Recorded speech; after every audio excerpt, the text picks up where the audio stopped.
Kim, only if you don't have to print one for me. No, I should have. She's not coming? She's not coming? Okay, I didn't mean to interrupt. Well, I've got 6:30. We'll convene the Planning and Zoning Special Meeting of November 28th, 2022.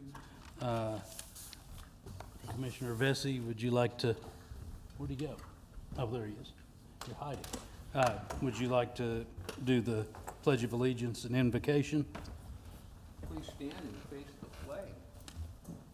I pledge allegiance to the flag of the United States of America and to the republic for which it stands, one nation, under God, indivisible, with liberty and justice for all.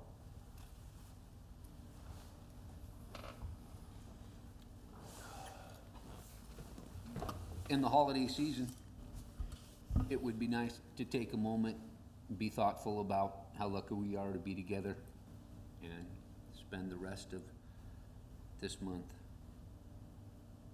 being a little bit happier and joyful. And appreciate staff being here tonight and all of us being together. Amen. Amen. All right. I'm going to use my discretion to skip over the mission statement since there's really nobody here to hear it that doesn't already know it. So can I have a roll call, please? Mr. Seaman, Here? Mr. Kouskoudis. Here. Mr. Vesey, Here. Mr. Koulianos, Here. Mr. Zimbalist. Here. Ms. Francis, Mr. Rockline, Here. Ms. Early's in the audience. And that brings us to our legislative agenda. Item number 4 is application numbers 22-107 through 22-111. These are amendments to the Municipal Code, Appendix A, Comprehensive Zoning and Land Development Code. Do we have a staff presentation? Before we jump in, our attorney wanted to kind of do a blanket addition to the ordinances for us. Right, so in reviewing these ordinances, I noticed that there's a provision in the title of the ordinance that does not appear in the body and the text of the ordinance. If you look at the title, it says, "Providing for inclusion of the Code of Ordinances of the City of Tarpon Springs, Florida." And there's actually a provision that needs to be added as another section to the ordinance that effectuates that language, that basically says to the keeper of the code, you're authorized to print this and put it in the code. So when you all discuss these tonight and discuss your motions, if you're going to be making motions for approval, so any ones that you make for approval, I am requesting that you add the amendment for the inclusion of that language. So the motions would be to pass as amended with that specific addition to your ordinance. And I will go ahead, if it's all right, and then read this by title only. Okay. Okay. Ordinance number 2022-22, an ordinance of the City of Tarpon Springs, Florida, amending the City of Tarpon Springs Code of Ordinances, Chapter 20, Section 20-23, connections to public water, reclaimed water, and sewer systems, annexation required, and the Comprehensive Zoning and Land Development Code, Appendix A, Article 12, Section 2008-00, annexations, providing for severability, providing for inclusion in the Code of Ordinances of the City of Tarpon Springs, Florida, and providing for an effective date of this ordinance. This is first and final reading before the Planning and Zoning Board. Okay, and we hear and act on these one at a time, even though they're all under item number 4, correct? That is correct. Okay. All right. Do we have a staff report on the first item then? So I can just to kind of take just for a moment, one step back, a little bit of background on how we got to where we are. I think most of you have been on the board through this process, but I don't think all of you have been on the board since all of it started. So we met with the Planning and Zoning Board and the Board of Commissioners we being the planning department, planning staff, met in public meetings and had discussion items with you as well as the Board of Commissioners about things in the land development code, the comprehensive plan, and the SMART code that had been identified over the course of, several months as problematic areas that we didn't really want to wait to take action on. So we had positive board of direction from the Board of Commissioners to move forward with this set of amendments. So we're finally now starting the official hearing process, and that's kind of how we got to where we are today. So the first of these ordinances is 22-22 regarding annexations. And if you recall, the issue here was, the kind of the disconnect between properties annexing from Pinellas County into the city and whose applications rules apply. And ultimately what we've landed on is it's an either or. Either you develop in the county and we annex you in at the end, or we will give you an annexation agreement and let me start over. Either you annex into the city completely as vacant land and you develop under our rules and regulations, or we can give you an annexation agreement and you can develop fully under Pinellas County's rules, and then we annex you in after everything is completed, CO'd, soup to nuts in the county. That was the cleanest way that we could separate these and not have things starting in the county and then kind of coming into the city and then trying to finish under the city. So that's the first part of the ordinance under section 20-23.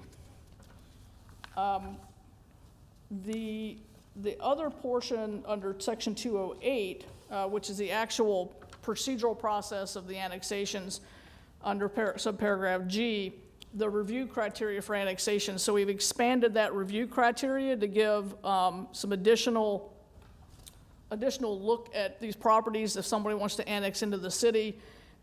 Really, I think the biggest one there is number 4, including the history or status of any Pinellas County code enforcement actions, anything like that that would have bearing on the city annexing that in. So those are things that we can review in making the decision whether or not we think it's prudent to annex a property in.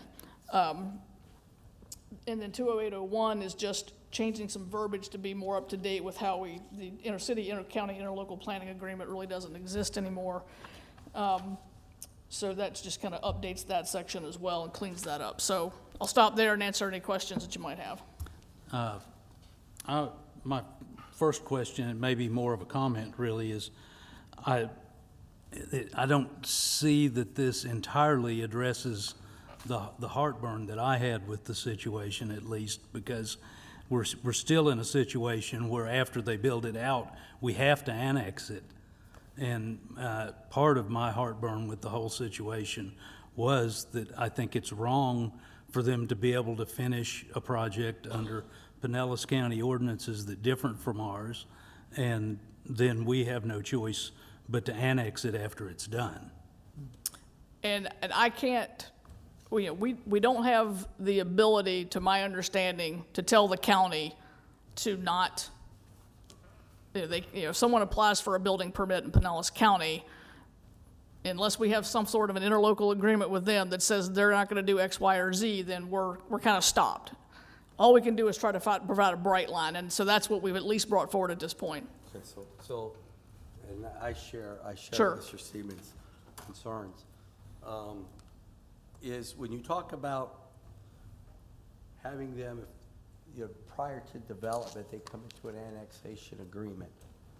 Would that agreement have the requirements that they must also comply with the city of Tarpon Springs code or ordinances? Because I'll give you the example, sidewalks.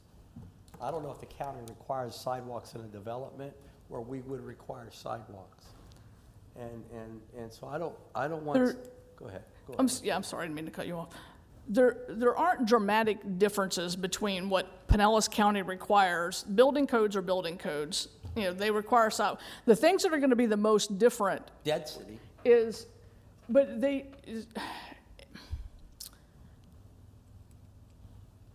Generally speaking, the land use that underlies these things controls the density.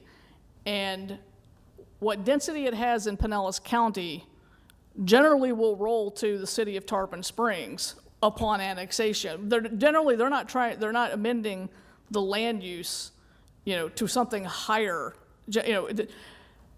if they're gonna do something like that, then they need to have an annexation agreement that probably goes to the Board of Commissioners before they would even go through a process like that. So, I don't know, I'll defer to, the attorney if she has any more insight into this annexation conundrum. I know that I knew I was missing the mark, but I'm kind of at a point of where I can't do much more with this. And maybe to give our attorney, I don't know if you know some of the issues that we have, but developers were going to the county. And because our requirements were that we would annex you, because if we're gonna provide you utilities, we annex you. But they were going to the county, not coming through the city, knowing that they were gonna be annexed, and making their deals with the county with regard to their developments, et cetera. Then when it comes time for utilities, oh, by the way, we need utilities, we're annexing them. And our Board of Adjustment, the requirements this city had, they would bypass or could bypass because they were at the county level. And now we're kind of stuck in bringing them into the city without. Right, so you're basically annexing in non-conforming properties. Well, Yes, that's, in simple Kind of. terms, Right, yes. right, and usually the goal of having a code is to eliminate non-conformities with properties in your code. And there were a couple of instances that we've seen over the last few years where it was mostly related to setbacks. And under some circumstances, in some districts, the county's setback requirements are significantly more lax than ours are. And people building right next to people that are in the city were getting away with setbacks that don't comply with the setbacks on properties adjacent to it. And in one case, a larger development, was probably able to actually physically put more homes on the space because the setbacks were less than what the city would have required. So, is there any way that the binding annexation agreement could require at that point that they comply with, we could look at and see if there's things other than setbacks? So, But yeah, it gets down at the end of the day to jurisdiction, right? Thank you. When jurisdiction is a legal animal, and if they are in the county's jurisdiction, then that's the law that is going to apply to them, right? It's not until they enter into the city that your law would apply, and you're not required. Now, one thing you should know is, absent your code provisions, in terms of general law, there's not a requirement to annex in properties outside the city that are receiving city services, right? Now, generally, you want to do that because you want the tax dollars, you want to grow the city, so it is a good policy to have, right? But there are other mechanisms under the law that can be used to address that issue, such as municipal service taxing districts and things like that, that are properties that are outside the city, but then you receive the tax money for the services that you are providing them. Now, that's not what you have set up here at all. Yeah, our code does have a specific Right. provision that says if you are using city services, you must annex. Yes, And- so and that that's- is very And that's common. what created the problem. Forgive me for What's in it? interrupting. I thought that was the point of the entire Yes. revision of the annexation, that we were going to eliminate that clause. And forgive me, because I would love to hear our counsel repeat that statement that is in opposition to what we'd been hearing before, that, and this might be how I was interpreting it, that we had no choice. We were told on multiple occasions, if they're adjacent, we must annex. But I thought. That's what the code reads Yeah, but I- today. but- yeah, That's but- how your but- code reads. But I thought that the interpretation of that was they must apply. It wasn't that we must accept. It was, because otherwise, what's the point? Why are they even coming before us if it's a forced annexation? Like, then Yeah. what are we voting on? So, yeah, the statute actually has different provisions for forced annexations versus voluntary annexations. And I will tell you that just throughout the history of Pinellas County, there have been mostly voluntary annexations versus forced ones. And forced ones usually occur via like a referendum, like what the city of St. Petersburg tried to do to Tierra Verde down there. Where, it goes to the voters and they decide as a group whether or not they wanted to come into the city or not. right? So those are a little bit more forced, and they can force that through certain kinds of referendums. But voluntary annexations, which are typically what you see throughout the county and throughout the history of the county, have to meet certain criteria. And those criteria are not just the criteria that are in your code. There's also statutory provisions that they have to meet in order to do this. And some of them are echoed in the code that you have presented to you.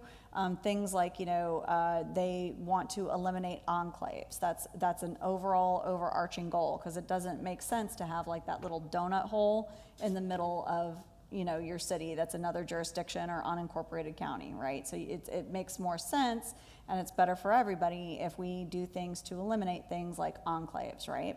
But that also is how the provisions came about that read that it has to be adjacent. Now, it has to be adjacent in order to qualify. Now this is under general law. This isn't under your code. It has to be adjacent to qualify for annexation, not that adjacent properties are mandatory annexations. They do have provisions of general law and state statute that allow you to have city services being provided outside of your jurisdiction. Why can't our code read as such? Ultimately, that's a policy decision, and there can be a lot of reasons why you want to have that policy. As somebody who has always represented municipal governments versus unincorporated county, right? My preference is always to bring them into the city, right? Get the tax dollars, get your city bigger, grow your municipality, right? And unfortunately, sometimes that does result in non-conforming properties. And what Ms. Vincent was describing too, in terms of the land use, is you also have to remember, you are not an island, right? You are part of this greater future land use map that covers the entire county and provides for land use designations that do cap your densities. And if you have properties that want to exceed those densities, they don't just have to come through your city process, they also have to go before the county commission. I know in certain areas too that are particularly flood zone prone, there's a very hard line of we're not going to increase densities in flood prone areas because it creates all kinds of problems. And some of that, you start to address in the things that you've added into your code, where it talks about providing for the shelters and things like that, and some other ordinances that we're going to discuss tonight. Can I ask a question of the board members? Because if what I'm hearing is, it sounds like the preference would be that we would get rid of the mandatory connection piece altogether. Yeah. Yes. I have no problems carrying that forward to the Board of Commissioners as what you would recommend versus what we've drafted. I was trying to find yeah. Let me add to it, though. A mandatory application, but not a mandatory acceptance. So, again. And the thing that was weird, that was weird about this is, the way it reads right now, it says lands abutting the city shall annex into the corporate limits of the city and be developed or approved in accordance. Okay, but there's a process to annex. Yeah. And you have all these review criteria. So while this says you have to annex, I don't know that when that was written that was well thought out, frankly. Can I ask I want to ask I think John, I'm sorry. well, I'm sorry. Yeah. Oh, Nick, I'm Yeah. sorry. So if it wasn't mandatory and it can be voluntary, then can we put language in that requires them to comply with our ordinance? Even though they're applying with Pinellas County, as long as we get them, if they're voluntarily wanting to annex into the city, then we should ask the county, they need to comply with our ordinance, and since ultimately they're gonna end up in our city. And to my understanding, the only way to do that is to have some kind of a functioning interlocal agreement with Pinellas County. And that requires policy direction above my head to go do that. So, I mean, that's From your experience? Yeah, so what you're going to run into there is you would essentially be asking Pinellas County to enforce Tarpon Springs building standards and codes in areas where they may differ from the Florida Building Code. And I know as a matter of policy that Pinellas County has been opting not to do that anymore. They don't want to be the building official for municipalities. They don't want to enforce municipal codes. They want that to be the responsibility of the municipalities, right? And we cannot go outside of our jurisdiction to enforce our codes for properties that they technically do not apply for, even if they're contractual. Because again, it gets back to that jurisdiction issue and what law applies. But if they do apply with the intent that they are going to be annexed into our city limits, basically, then why can't they conform to our? What you should be Building requiring is that they annex prior Yes. to Yes. their Yeah. building Yeah, permit. if their intent is that they want to annex because they want water, sewer reclaimed. So, and if they voluntarily do that before they build, great. But nothing stops an applicant from going to Pinellas County, applying for a building permit, submitting their permits, getting their reviews, getting building permits, and through that process, then they say, oh, that, oh, it's water, it's city county, it was city water and sewer. At the point that those things, again, it's a matter of we can't make them. We don't want to make it. We want them the choice. We could just say we won't accept non-conforming properties, so they Right, can be big kids and adults and know what they're doing in advance. Well, and to that point, we've We've been being gamed. So what you're I gonna mean, run yeah. I'll respectfully disagree that that's what's going on, but anyway. The other issue that we have, when you're talking about requirements, okay, there's virtually little to no difference between building code, between the county and the city. We're all using the Florida building code. So this boils down to Setbacks. things like setbacks. So here's the problem. I don't know until that property actually gets annexed in what the zoning in the city is going to end up being. I know what it might be. I can rationalize that it's probably going to be. It would be most logical to be R100 or R100A or what, but I don't know that until it goes through a process. The only thing that applies at that point in time is the county.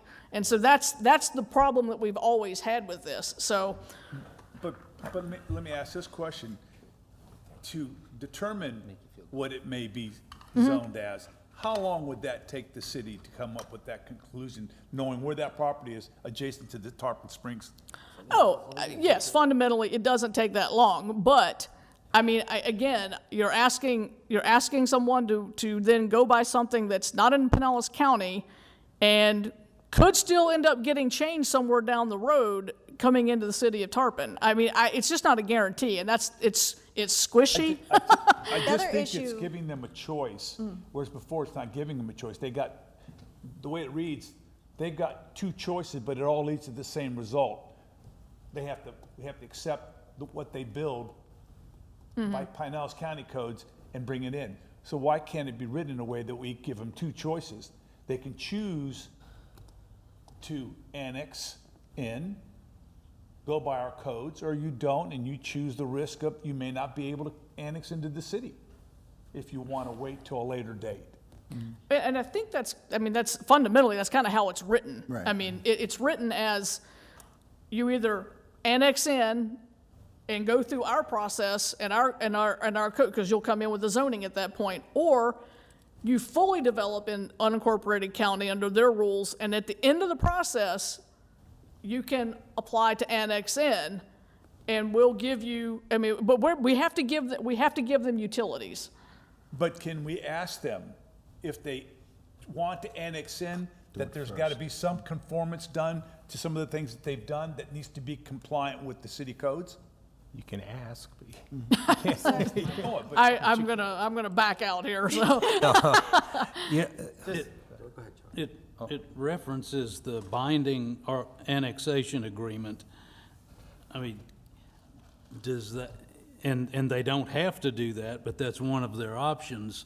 Can that agreement not say that they agree because they're getting the benefit of cheaper But I utility can't make rates? Pinellas County do it.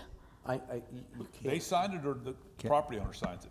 The property owner signs this. The property owner signs it, but Pinellas County would be responsible for enforcement until they actually complete the annexation process. Now, one thing that they can do is have a private provider type agreement to serve as their building official to certify, but that's can be in some cases an extreme expense for somebody that's developing property. To hire basically somebody who's gonna do inspections under the City of Tarpon Springs code. So what if we, how about, all right, here's another alternative. So if we, under the review criteria for annexations, we've expanded that somewhat, but we could add, so we have number 4, the history or status of any Pinellas County code enforcement actions or violations that may cause an undue burden. Such actions include but are not limited to unpermitted construction, FEMA violations, nonconforming uses, and illegal or prohibited uses. That's like somebody did something without any permits or anything, but technically the nonconforming piece of that would be a factor in the board's decision to whether to annex that property that develops in Pinellas County. Okay, Renee, That's a good point. suggestion, and tell me if this would fly at the county level. Somebody's gonna, and just to be clear, you know, we talked about this before the meeting started, how Tarpon is almost reaching build-out. What we're probably gonna see is properties go along the Keystone Corridor wanting to be incorporated, if they do get developed, be incorporated into Tarpon Springs. So there is an opportunity for larger developments to possibly happen, like George and Zoots and Stamus are doing over there off of Keystone. I could see, you know, that beside the point. Is at the county level, all right? When they're going through the county, does the county notify them, look, if you need utilities, you're gonna have to apply at Tarpon Springs? Is there an official notification? I don't know. I do know that when someone has pre-app meetings, and I've actually joined pre-app meetings with Pinellas County with properties that are in unincorporated county. We have a good rapport. We can do that. But I can't require them to do anything. They will generally say, hey, you need to know that you're going to require utilities, so you need to go talk to the city. So I don't know if they do it at the county to put them on notice that for your utilities, you're gonna have to apply to the city of Tarpon Springs for utility. And the city of Tarpon Springs requires, if you're going to have to get utilities, this is what the city of Tarpon Springs requires. It's not what the county requires, it's what the city of Tarpon Springs requires.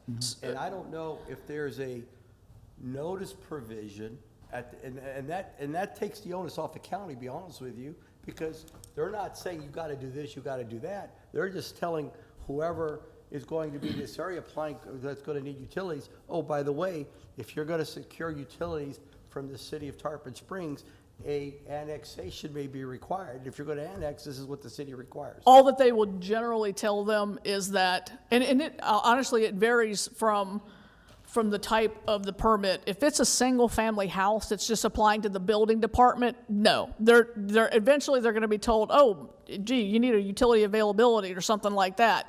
For a major development, That's what I'm talking about. that's a little, the development folks, at least that are there now, will generally pick up the phone and call us and say, hey, there's a project that's brewing, so that we at least know about it. We know Whether or about not it, they're but we've been officially, bringing yeah. anyways. See, we knew you would know about it, but we would annex them anyways without our city criteria in being in place. Say that again, I'm sorry. And I'm not gonna, and I'll just use them as an example. That doesn't mean that's but I'll use George and George. Okay, they were developing that piece across the river. Okay, that they went through the county. All right, they knew they were going to have to annex in. They actually had an annexation agreement approved by the Board of Commissioners before that project went forward, that the city would provide utilities. I'm using them as an Yeah, example. no, exactly, that's, Okay, just for illustrative purposes. So what you're saying in here, or what we're trying to do is, you're gonna get that person who has a lot they wanna build, and they're gonna need annex. Those aren't the ones that are really of issue. It's when we get to the developers who are coming in And because, you know, when they do the lot lines, the setbacks, and all that stuff, where they try to pack them in, those are the concerns that I think this board has with regard to future annexation.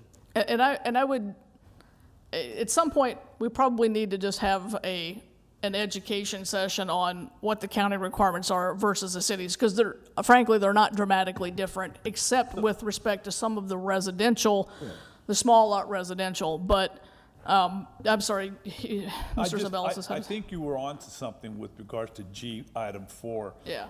And where I think it needs rewording is where it explains all of the, let me see, the history or status of the Pinellas County Code enforcement actions or violations that may cause an undue burden on the city, such actions include, but not limited to, unpermitted construction, FEMA violations, non-conforming uses. And I think there we just need to be more descriptive about the non-conforming. Non-conforming uses and structures. Yeah, anything that we know that non-conforming is the Or adjective nonconformities. to the various items we have issues with, which are setbacks, non-conforming, codes, and to me, that leaves the door open for the board to have a reason to Say no. Renee, how, as the potential authority having jurisdiction of something that is eventually annexed, how proactive can we be at the time of application to say, you're at the crossroads now. If you want to go left and go with us, whether it's utilities and other public services, or you want to go right and stick with the county, can we compel them at that time to make a decision, in which case we could compel them to adopt our zoning? To the extent that we know, we certainly, we give them that, we do that now. We're just like, you can go A or you can go B. That's kind of the situation right now. Right. I mean, this is functionally what we've kind of been doing anyway. It's just not, it hasn't been, codified at this point. Right. But we can't, I can't tell them, that they need to meet our setbacks if they're developing in Pinellas County. No, I understand that, but can we give them a choice? In other words, the buck stops there. Well, That's, yeah, we basically, sink the or only thing swim. that, I think what we can't do right now, the way this is written, because this is compelling annexation, I think we can undo that a little bit. We can put in the additional, expand the non-conforming stuff, kind of maybe even tie it back, and give the board, and then it kind of rests with the board of commissioners as to, is this such an egregious issue that we don't want to annex it in, and we'll just take your 30% surcharge and move on, so. Commissioner Kulianis Yeah, has let me- got let a me- comment, You just don't want Yeah, don't jinx me. or board member. I've been knocking on like my head a lot. But okay, so let me just back up like the 64,000 foot observation on this. We kind of know in advance all the properties that at some point are going to have to be annexed if they're developed, right? Because we know if there's a lot sitting right here on our border, we know that if they build something there, they're going to have to tap in, right? Because we know of the most likely we know. We don't have something sitting around that identifies all that, but you can look at a map and identify You could look at a it. map and say, okay, all these places, right? Forgetting annexation, if somebody were to build a project at our city limits, it's going to have the same effect on our general quality of life, regardless of whether they're annexed in or not, right? If a development, if we Right. think this development is so adverse, but it's right on our city limits, yet it's not in the city, it has whatever adverse effect it would have on our quality of life, meaning it could create more traffic, it could create whatever. Right. It does. So, let me finish my thought. So, all this is like a rhetorical kind of nothing, because they're going to build what they're going to build. They go to the county gives them whatever restrictions they have, and they build what they build. Now, then they, first, because of their location, they tap into our services. We could possibly charge more for the services, right, to make it more punitive. We do. We can make it more punitive, right? It's possible, we could go higher on, and make it more punitive to them, but the building is there. So, as in the big scheme of things, is it more advantageous for us to bring them into the city and get tax dollars from something, even though we don't like it? That's what's gonna happen. I don't think, again, like jurisdiction, we can't go to Pinellas County unless they wanna work with us, but you say that they're less likely to wanna do that. This is kind of a rhetorical loop we're in, but the things we can affect are the prices we charge for those services, and we could affect it and make it a little more punitive to them. And maybe at that point, they might want to, to be a little more, they'd have more of an incentive to, and maybe we could have some kind of discretion on those things. And again, I don't know, that's something you would tell me legally.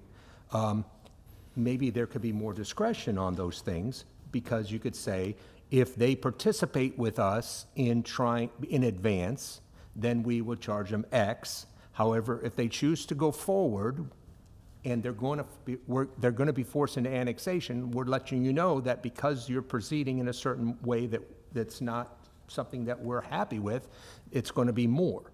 I don't know. I'm thinking out loud, and I'm just trying to get a thought, that's because it's going to essentially- happen anyway. So this whole thing, That- whether they build on the other side of this line something we don't like, and they don't come in the city, it's still there, and it still affects us in the same way.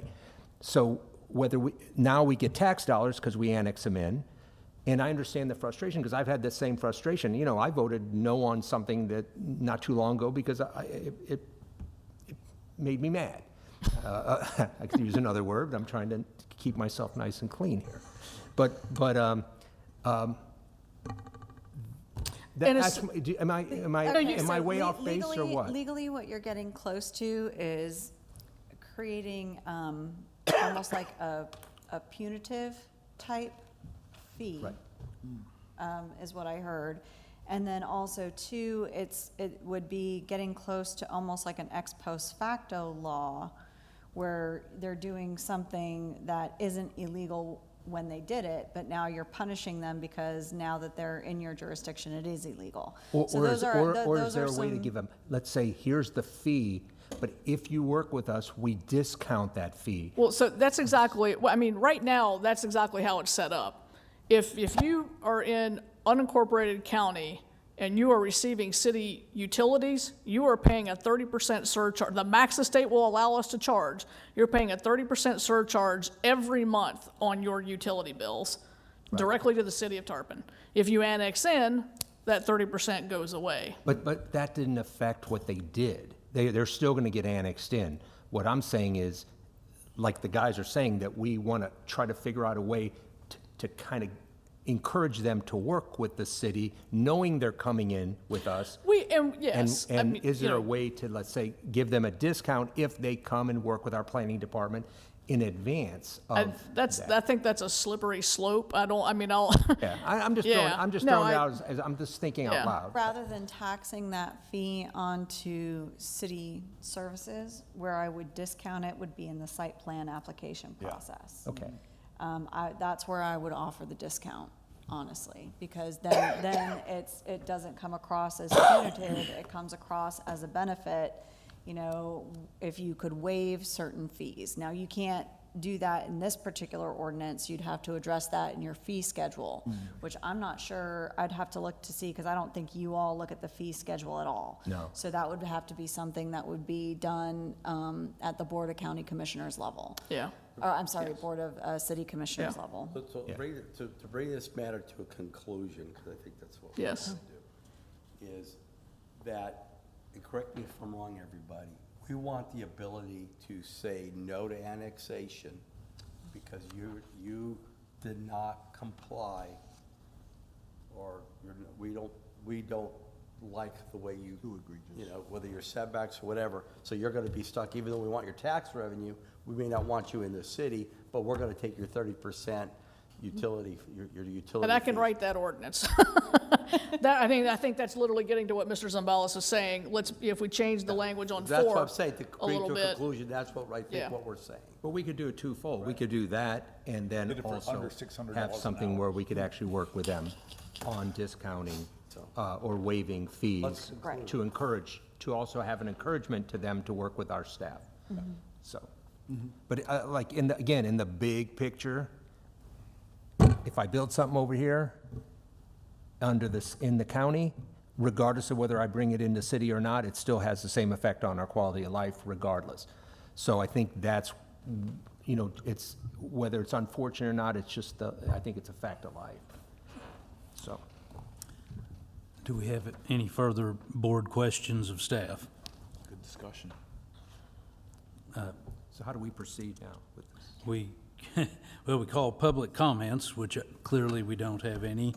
And at this point then, I need a motion and a second. The motion must be in the affirmative, but obviously you can choose to vote against it when it comes to a vote. Then after we have the motion and second, we can have board discussion. Well, just for discussion purposes, then I'm gonna go ahead and make a motion to, actually, to not approve this as read, because I think we would want to see some changes and have it deferred and have it come back to us with those changes, I think that we agreed on. Can a motion be a deferral? So what the motion would be. Or deny it, the- or recommend denial. So that's what it would be. It would be a motion Motion to to recommend denial Denial. and come back with something else. Yeah. But I think I still have to take that result to the Board of Commissioners on She does. Tuesday, So- so. Yeah, and that was the crux of what the denial was, that was provisions in there that would allow Yeah. us to not have to accept the annexation. So what you want to do is make sure that what you're sending to the Board of Commissioners is clear in terms of the basis for your denial. Yeah. And then they can take their action for there. So if the basis of your denial is that you would like to see revisions and what those revisions would be, I would suggest including it in the motion, so then that could be appropriately communicated to the board. Fair enough, and Okay. that would be my motion. I'm not gonna get into specific language, I'll let the wordsmithers come up with the language. So, and ideally, you want to see that again before it goes to the Board of Commissioners, is Well, what you're asking. You're gonna bring this in front of the Board of Commissioners. I'm going to take it forward, we'll see what they do, but But If, you're gonna if you explain want what to we are- see it Yes. again, Yeah, we would like to see provisions in there that allow, More prescriptive, non-conforming requirements. Why don't we, are you making your motion? Why don't we? I'm making my motion. All right, I'll second it. Now, I Okay. think we can.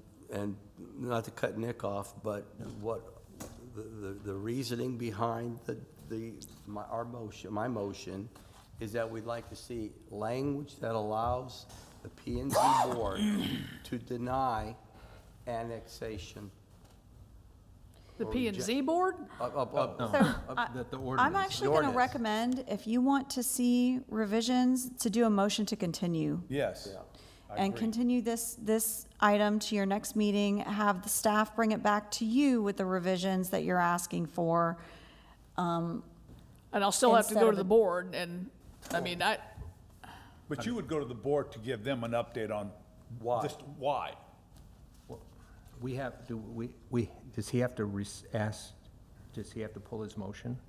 Because it's already been Well, seconded. he didn't complete it yet. Did you It was complete your second. motion yet? In progress. It's a work in progress. The I work in think so. progress? Okay. Yeah, basically, the motion is to reject this change, okay.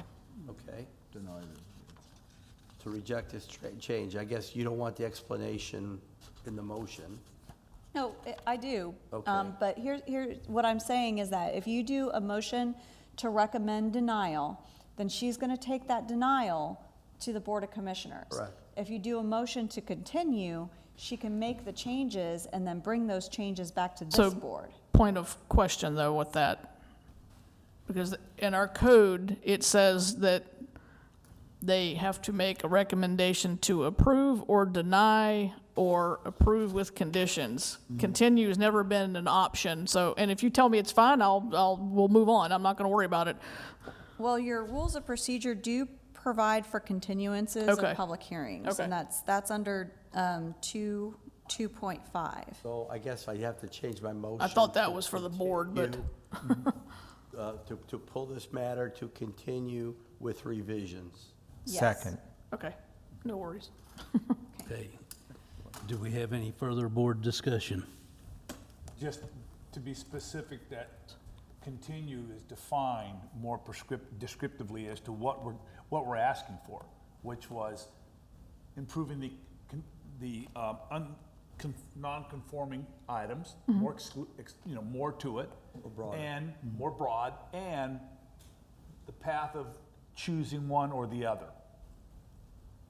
What do you mean, choosing one? Remember we said, you work with us, you build it to comply with our issues, that's one path. You don't, There is an opportunity for you to get, that your annexation be denied. Correct.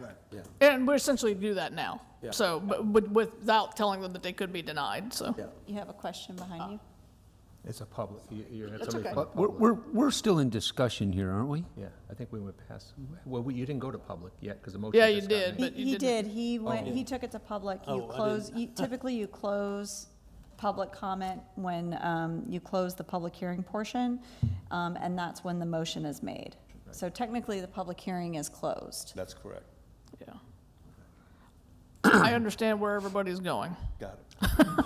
But you haven't had me yet. Uh-oh. I'll keep it short and sweet as best I can. I might add a different thought perspective at 128,000 feet. And that is that perhaps growth for the sake of growth is not good. And just because it's always been the case that cities want to bring more tax base in, that somehow that creates math that in the long run is good overall for the city and the citizens. And I would question that. This is just a thought, not necessarily with the motion, in that I think that annexations has been a personal struggle with me, not on these small onesies and twosies, but on these larger developments, for that concept in itself, that somehow gobbling up large developments and expanding the borders of the city that in the long run would provide benefits to our current citizens, I question that. Because like anything, what we take now, there's ultimately a bill that has to be paid in the future, and I'm very concerned that the city is signing up for debt in the future that will struggle to be paid. Some complex words to say, hey, maybe growth isn't always the best option. And then in addition, perhaps a clarification in regards to adjacent. We had a particular development that came to us for annexation, and it was adjacent, but it would be a struggle to justify adjacent, whereas a multi-hundred acre development was adjacent by maybe 100 feet, and it was obvious that it was done just in that way, meaning that adjacent should mean majority adjacent, actually adjacent, so that we're not creating these peninsulas of development that, even though the term might be crude, gamed would be the best way I could describe it, as to why are we annexing something that has 100-foot of lot line, but there's 100 homes that are part of that. And that concerns me in regards to the annexation, and that drove some of my initial stuff, and I know that we have whole different ideas and discussions, but I don't know if that can be incorporated in any way. Perhaps it can't, but I think that it at least is thought process as we really unpack annexations. That would have to go to definitions, I would imagine. It So- could, I just kind of wanted to put that out there as to, Why are we doing that? That's it. That was my board discussion. Thank you. I mean, now that we're in this theoretical conversation. Realm. I mean, there could be, and again, I may be way off, but if something is getting built that's so egregious, not that somebody, we allow 10-foot setbacks and they're getting in with 5, but that's frustrating, but it's not the end of the world stuff. I mean, something could be built that's so egregious or that affects us so adversely to where we have some affected party status that we would actually go to court over, i.e., this Disneyland on the Anklote that they want to build, that the county's building, that it wouldn't be a part of annexation, but could have a very adverse effect on a lot of our quality of life. You guys, especially, that it uses that waterway, and having 100 jet skis flying out right at the mouth of the Anklote River. I mean, in cases like that things that we see as so egregious, then we have other avenues, right, where we would have possibly affected party status, so we could actually go to court and try to get an injunction against it. So when we're talking about a development that again has 5-foot setbacks instead of 10, and we get all angry over that we thought we were gamed, it's something that we're just kind of stuck with in life. I mean, and we can do all the language we want, but at some point we're gonna have a constant frustration, but we have to kind of live with it. At the point somebody's building something that, again, is so egregious that it affects our quality of life or whatever, to the point where we think we have affected party status, can go to court and try to stop them, that's a whole nother story, right? So I think that, we can put whatever we want in here, and I think it's good that we do that. I'm not against all this language stuff, but I think we have to kind of put it in perspective. It's just gonna be life, right? Things get built around us. They're going to use our utilities. They're going to tap in. We're going to either take them in. We're not going to take them in. Most likely, we end up taking them in because once it's already built, anyways, it's there, and then we get some kind of a tax benefit from doing that. So it's just, I think it's going to be a constant frustration. I'm frustrated. I voted against annexation on some properties that I thought, where gaming was being done, but in the big scheme of things, kind of where we are. I'm sorry that go off on that diatribe. I'd like to go ahead and call for the motion Yeah, has nothing to do with the motion. for the vote. If there's no further discussion, can we have a roll call? And remember, a yes vote is voting to deny. Not Actually, it was to denied. continue. To continue. To a yes continue, vote I is mean. Can I Sorry, read what I yeah, have to and make continue. sure it's okay? I put to continue ordinance 22-22 for further revision. When is their next scheduled meeting? December 14th, I believe. Hold on. So I would put the revision to specifically to December 14th, because it's called for in their rules. Yeah, Thank you. the right date. Let me,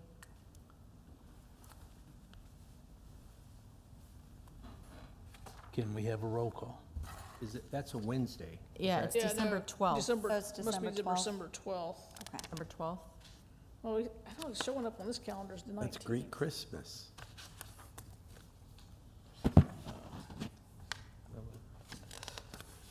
Is it the 19th? It's the first of the 12th days of Christmas. I want presents from everybody. Oh, wait. I have it. I think this one's probably the most of the discussion tonight will be around what we just discussed. Yeah. I don't have, December 12th is a Monday. No, not yet. 14th is a Wednesday. I don't think their next meeting is until January, because I have no PZB meeting Make it a no. on my calendar for December. There is one? I believe so. A BOC. Statutory, there's not much. Oh, I have Monday, December 19th. I have December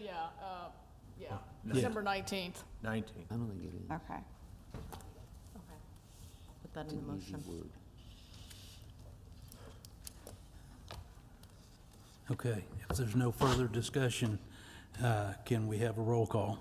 Mr. Rockline? Yes. Mr. Zimbelis? Yes. Mr. Koulianos? Yes. Mr. Vesey? Yes. Mr. Kouskoudis? Yes. Mr. Seaman? Yes. Hopefully they get easier from here. Okay.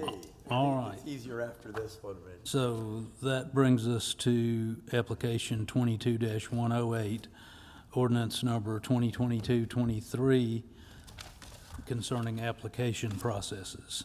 Can we have a staff presentation, please? You want to read the ordinance? Okay. Ordinance 2022-23, an ordinance of the City of Tarpon Springs, Florida, amending the City of Tarpon Springs Code of Ordinances, Appendix A, Comprehensive Zoning and Land Development Code, Article 12, Section 205.00, General Provisions, providing for severability, providing for inclusion in the Code of Ordinances of the City of Tarpon Springs, Florida, and providing for the effective date of this ordinance. This is first reading and public hearing before the Planning and Zoning Board. Okay, so this set of ordinance changes speaks to the fact that we don't have any guidance in our ordinances about when you have multiple applications that are required for a single development project. So you might have a rezoning, a land use, a plan development, a conditional use, a variance, whatever, a site plan. There's no order of operations, so to speak, as to what comes first in the process. Can things be packaged together? Can they not? Sometimes, you know, it could be advantageous to have them packaged up, and sometimes not. So what, and there's not a, again, this is not one of these things where there's not really a bright line as to, so what we're proposing is that where more than one application type is required for a development project, the city manager or designee may specify the order and timing in which applications are scheduled for public hearings before the Planning and Zoning Board and Board of Commissioners. So, and we put provisions in that future land, we can require a future land use map to basically travel on its own. So if you're gonna change the future land use, you need to look at it alone, or, you know, or it could travel with something else. But this is the way it's written is discretionary right now, so that we have the ability, if it's just a small project where it makes sense, that's one thing. But if you're doing a major land use amendment on 20 or 30 acres, we maybe want to look at that on its own without anything else cluttering up the agenda, you know, cluttering up that particular application. Does it meet the comp plan or not? So we've tried to, you know, preliminary plan developments have to be approved prior to final plan development and or may not appear on the same agenda. Again, in the past, sometimes we've seen developers, because there's nothing that says so, they'll apply for preliminary and final plan development all at the same time. So we're just trying to be able to have the ability to pull these apart so that you're getting them in discrete bites of you know, pieces of information. A site plan that also requires a variance shall obtain a variance approval prior to site plan approval. So you go to the Board of Adjustments first. Yes. I do have a question. I'm sorry. I'll wait till you're done because I have a comment. Sure. Oh, okay. And then, you know, again, if you've got to go to Heritage Preservation Board, you need to do that prior to site plan approval. And then I think most importantly, development projects which require both a quasi-judicial and a legislative application, you can require those to have separate public hearings and or not appear on the same agenda. So we tried to put some, you know, leave some discretion in, but put it in ordinance what we can do. Okay, question. Yeah. Where you talk about site plan approval shall obtain the Heritage Preservation Board's approval, what does the Heritage Preservation Board have to do with site plan as opposed to the quality or type of construction? So Heritage Preservation Board is it's a certificate of appropriateness or certificate of approval.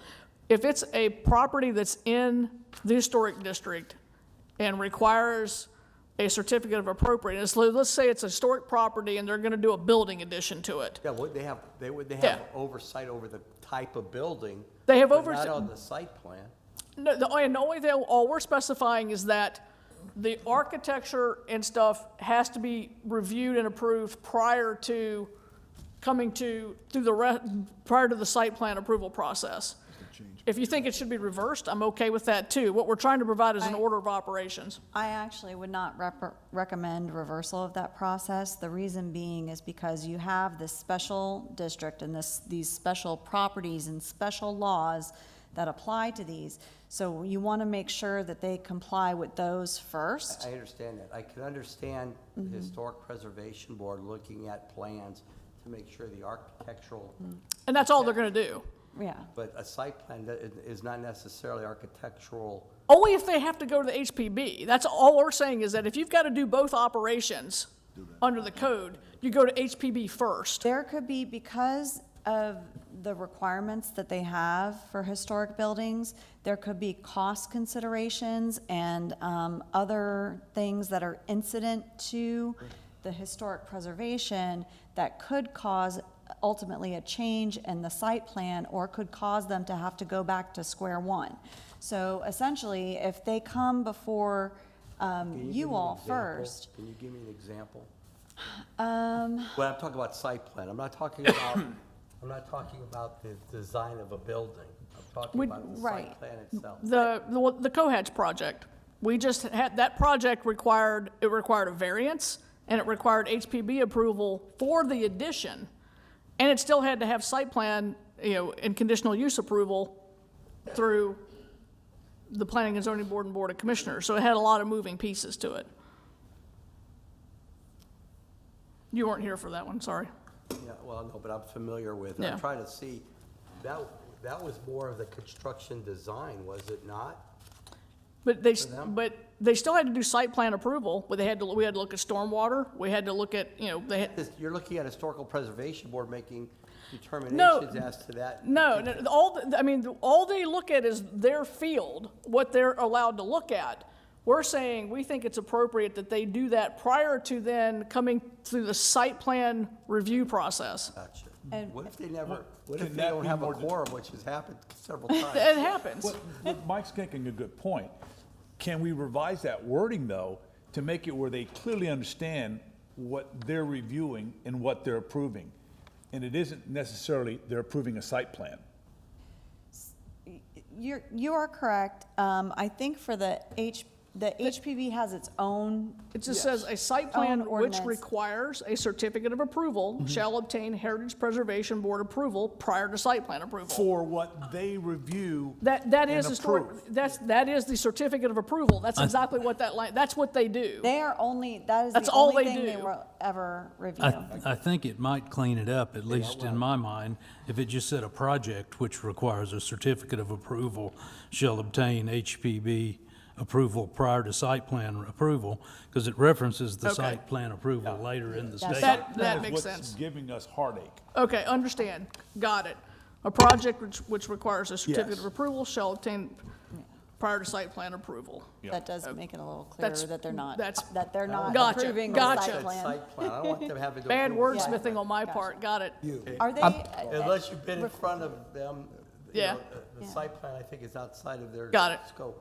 I'm having go ahead, Counsel. I was just gonna ask if applicants are required to submit the site plan to the HPV. Go ahead. Generally, they'll have to have at least a concept plan, yeah, so it may not be full just a site plan. It's not a full Yeah. site plan, they're only Right. required to have a concept plan. They're required to submit, they have a separate set of requirements for submission that is different than site plan approval. Got it. But generally speaking, they're gonna have to have a, at least a rudimentary, they're gonna have to have a site plan, a concept plan at least, if they're doing a building addition, Right. so we can see what's going on. Well, if they're doing a building addition. Exactly. Okay. If I may, I'd like to focus on a different sentence. E, where more than one application type is required for a development project, I'd put a comma there. The city manager or designee may specify the order or timing in which the applications are scheduled. Why the city manager would determine that in lieu of you or someone that maybe had a more nuanced understanding of the complexity of those applications? Because I would think that the city manager has that power right now, and that's what's kind of led us into this box canyon with these grouped applications. Well, no, we have no guidelines now, so we don't have the ability to tell anybody you know, when they, I mean, if they apply, and we have to take them through the process. You'll see city manager designee term used a lot throughout the land development code for decision-making. You're a designee. I'm a designee, exactly. You know, so in all reality, you know, it's going to be something that's gonna fall on me, but I think the point here also is that, you know, it's going to be in consultation probably with the city manager. If it's either small projects where it just doesn't make sense to separate them out, so we're looking for discretion. That's the way we built it in. If you're uncomfortable with that, then help me re-wordsmith that. I mean, if you want to say the planning director, that's fine. I think the other reason that we like to use city manager or designee is, quite frankly, titles change, but city manager generally is never going to change a title. It's always going to be a city manager. We've had development review services, and planning was a part of development review services. Now we have building development. We've had public works as a whole. Then we had public services, and then we had public works and public services. So specifying it's cleaner in the long run to say city manager or designee. I'm going to be the designee at this point. Did that help any? A lot of times too, when you're dealing with an official, and your city manager, I believe, is a charter official pursuant to your city charter. So there's a certain amount of vested discretionary authority that goes along with that, which is why that's vested in them by the voters, which is why you will typically see in the land development code that position or designee. But you can word it that way if you wanted to have it specifically to the planning director. But what she is saying is accurate, is that some of your administrative titles may change from time to time, but your city manager is always going to be your city manager, and they have plenary authority and discretionary authority vested through the charter. I like the language the way it is. I think it should stay this way. But I'm glad we were able to clarify that. Thank you. Thank you Do for we the have question. further questions for staff?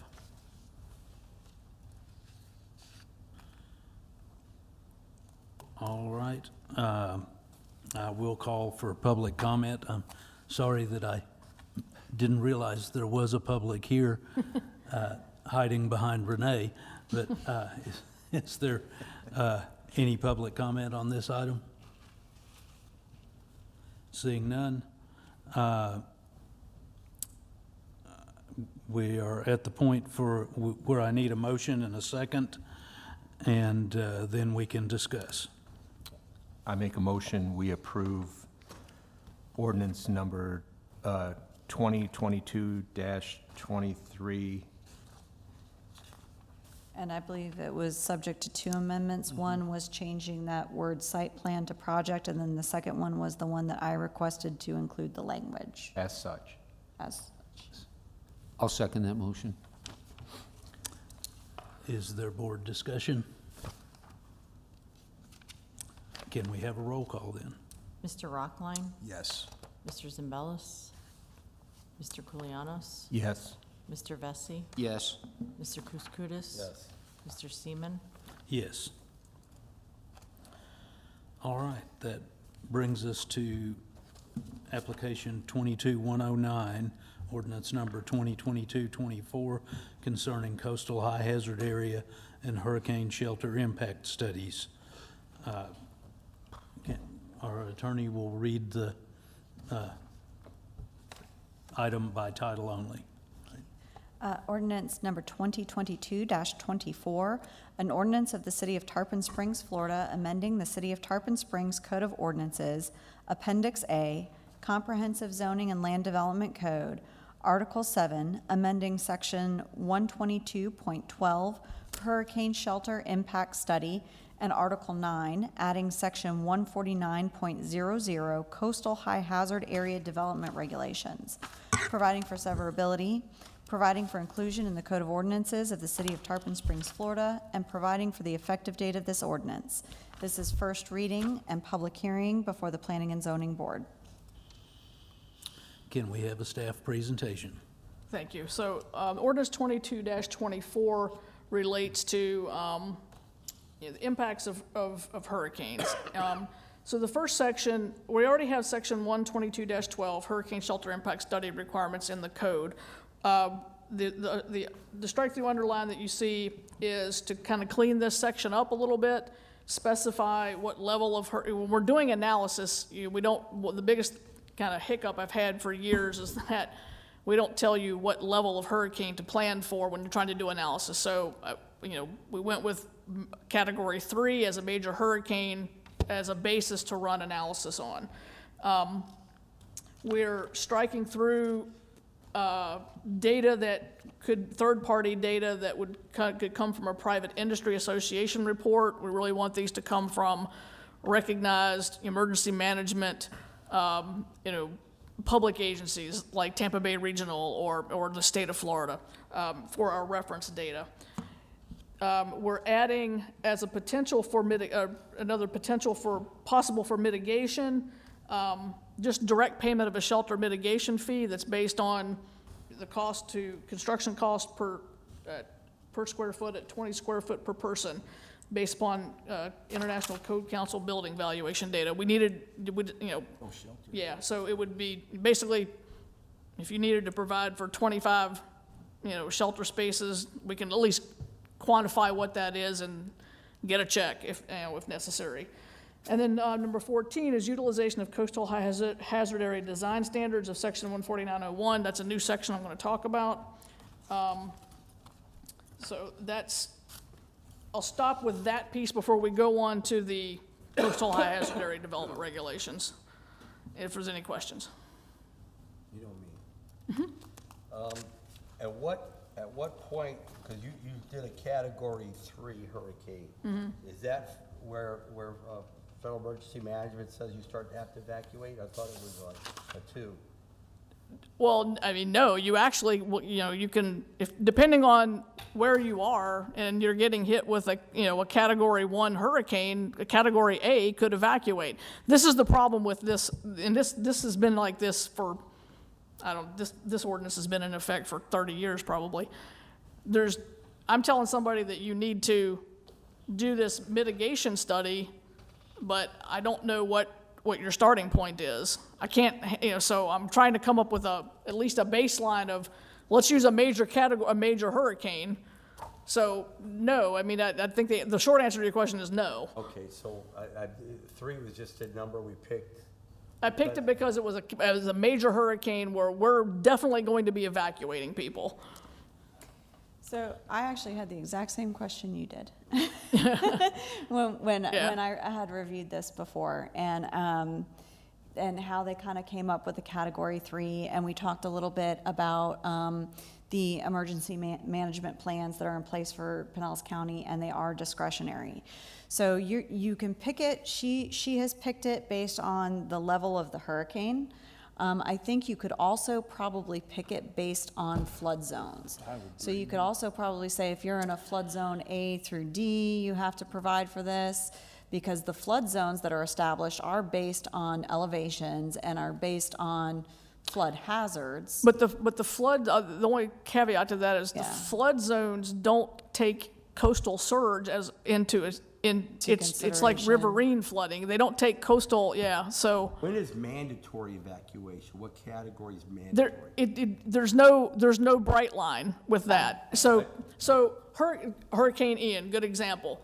And that call is made by Pinellas County as the countywide emergency management agency that we all are under, exactly. They make the call as to when we're going to evacuate and what level of zone we're going to evacuate based on the data as it's coming in. So it's a very fluid thing, and that's why this is so hard to, I understand that. Yeah. But if you're looking at having basically a shelter cost put in place or impact based on, wouldn't it be better if we had it at a lower category than a category 3 hurricane, as far as? No, this is just saying, okay, I'm sorry, I think we're talking past each other. What this is saying is that, any subdivision, any action, development order for a project in excess of 50 units. Okay. If it's located in a category A, B, or C Okay. evacuation zone, you have to do the mitigation study. Based on category 3. And right now, but we don't say when, or what, so we're, now, typically A, B, C, 1, 2, 3 categories. So if you're outside in the D, E, or F zone, you're not even required to do the study. It's only those lower lying properties. And then- So, I'm sorry. go ahead. yeah, so I'm picking C as a major hurricane of where we're most likely going to implement some sort of evacuations. So the funds so let me ask you the bigger question. We have no shelter in Tarpon Springs, Correct. okay? Are these funds gonna be used for a shelter or to give it to the county to expand their shelter? That's a good question, and it's not answered. I mean, it would, if the funds are for shelter, I know it's not gonna be answered in this no, ordinance, I know. Shelters generally are, because otherwise we're Other- just collecting a tax. That Yes. actually is a very good Yeah. point. And when you set up these fees and funds, it's actually not really a planning question, it's a municipal finance question. Because when you have these types of funds put in place and earmarked, then they can only be used for Right. those specific purposes. So to the extent that Tarpon Springs does kick up to the county for that, or does participate in terms of providing supplies or other things like that, those would be the types of things that those funds would have to be used for. We have a hurricane fund in the city, I suspect. more than likely. Okay. To your point, yes, it would be set up in a fund. It would be all it could be used for. Typically, we would work with, excuse me? Hurricane-related issues. Yes. Oh, Or yeah, no, we don't want it to just disaster go into the recovery. general fund and Yeah. disappear, no. It would have to go into a fund specifically Just for. asking. Oh, no, you're absolutely right. So I think the intent would be to do what you think should be done. Ask this question. Does this study or plan complement the Pinellas County Ready plan? Is it the same? Pinellas County Or Ready the- Plan. Yeah, I mean, I've got their app. So when Pinellas County was doing their emergency management notification, Right. we were getting notifications. Right. That's what I'm saying. Are we doing something like that, duplicating something here that still tells us we still should follow Pinellas County or not? This simply is a way for us to look at projects that are putting residents into an area where potentially we're going to have to evacuate in the future, and putting a lens on it to say, you need to look at, you need to at least evaluate if there's sufficient shelter space at a Category C level with these additional people. And really, that's kind of and that, most of the time, we will send those, we'll have Pinellas County look at those, the methodology and stuff anyway. But it's I mean, they do it now. I mean, they were giving advisory notices to. Oh, sure. Up and down Pinellas County. yeah, roads. absolutely, yeah, this is just for a project coming in that's trying to build. This ordinance is about Doing a charging a study. fee. This ordinance is about charging a fee based on, correct me if I'm On wrong. impact. An impact fee. That's all this is. Is an And that impact fee is based to on- be able to do Or- what? Develop a study.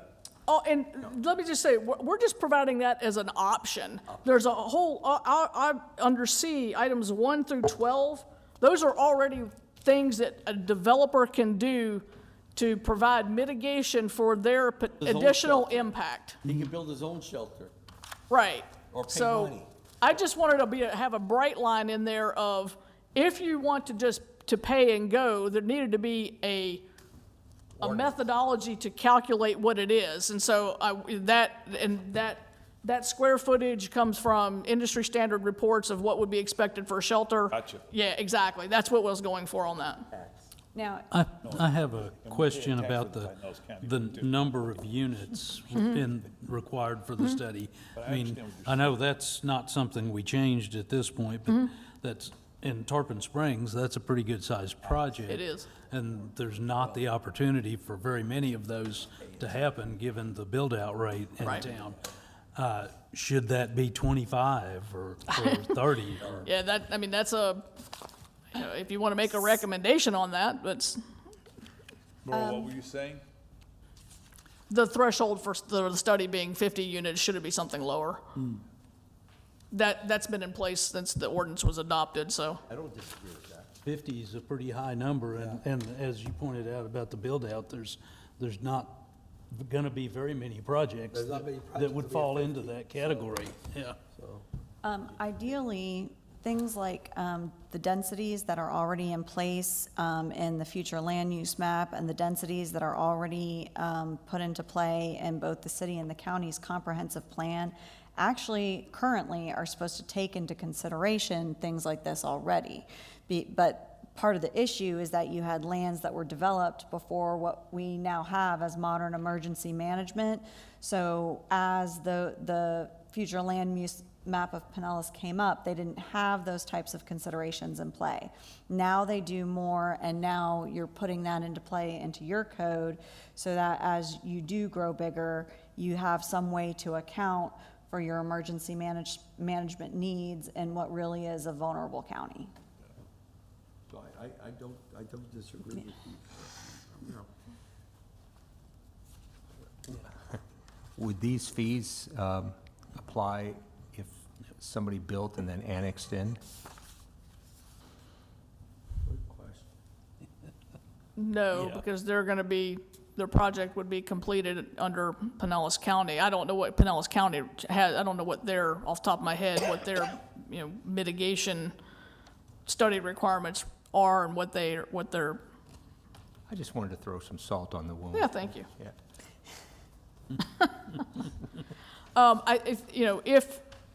Again, I'll carry any recommendation forward to the board. If you think that number needs to be lower, or would like to at least maybe have something for future consideration as we're updating the overall comp plan, and things of that nature. I'd support a lower number. I like 25. I like 10. Yes. I think 25 is, 10 is even better. If that's part of the motion, that's what I'll take forward. Any further questions for staff?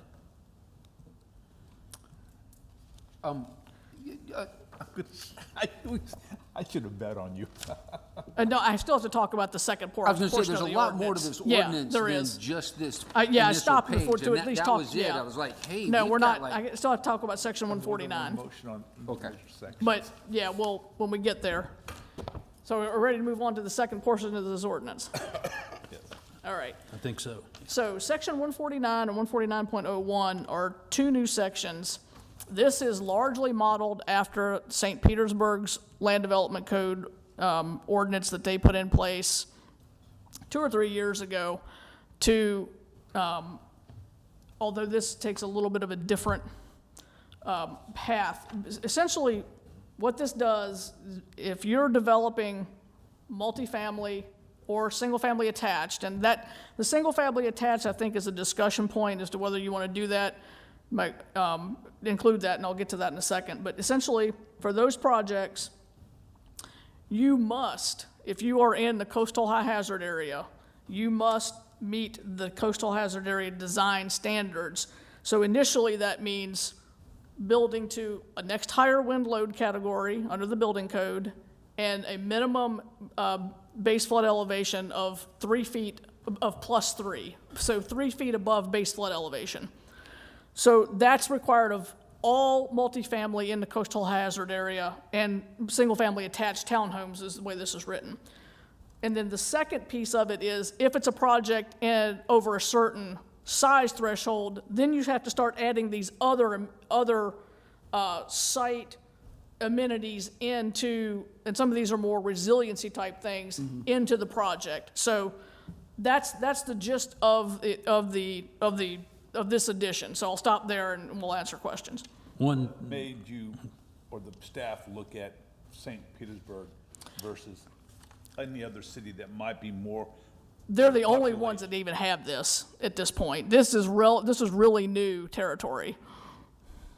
Would it be, when you cite you know, the Pinellas Code, would it be as amended? Because as, you know, Where- sometimes when where are we? I'm adopt- sorry. We adopt it on a certain date, that's the date that it applies. Where, can you give me the section you're in? I'm sorry. We talk about,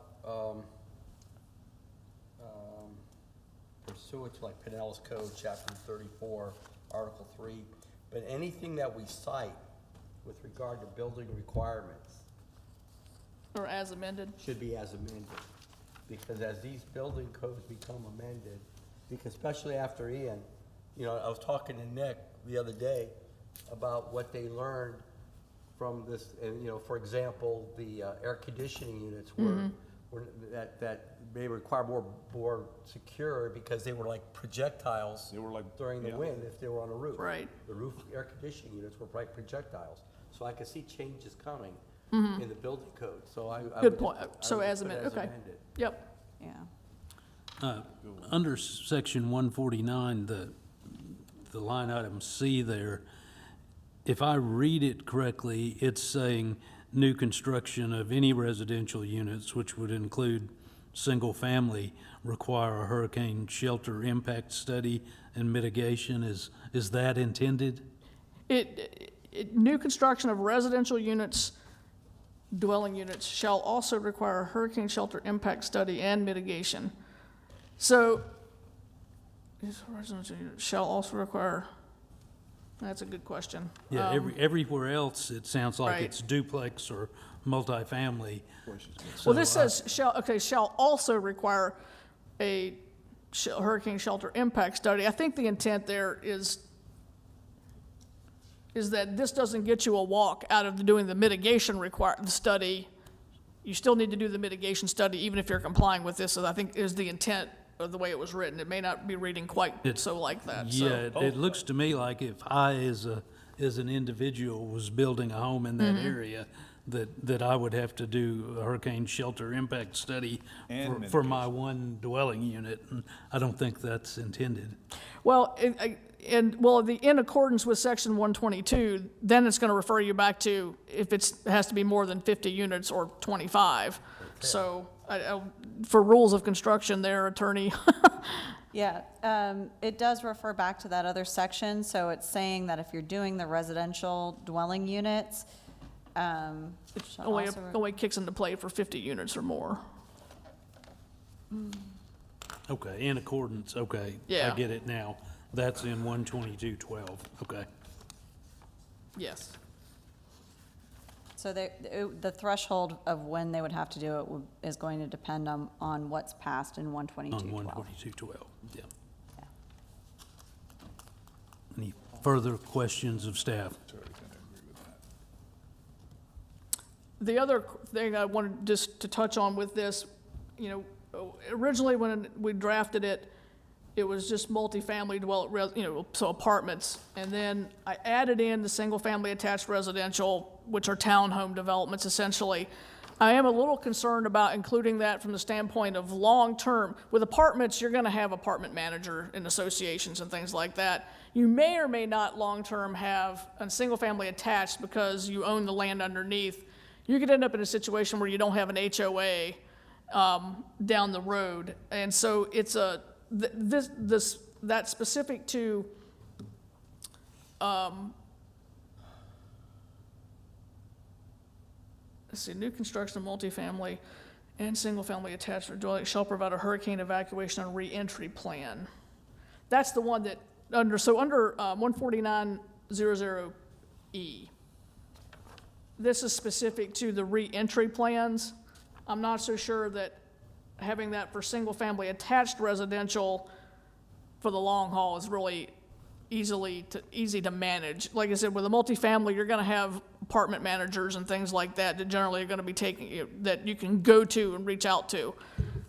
Single-family residential, I own my lot, I own my land, and I may or may not for the long haul have an HOA or something like that that would have a reentry plan. So I think with E, I think I would just like to take single-family residential attached excuse me, out of that particular paragraph. It still requires the building to be built to the standards.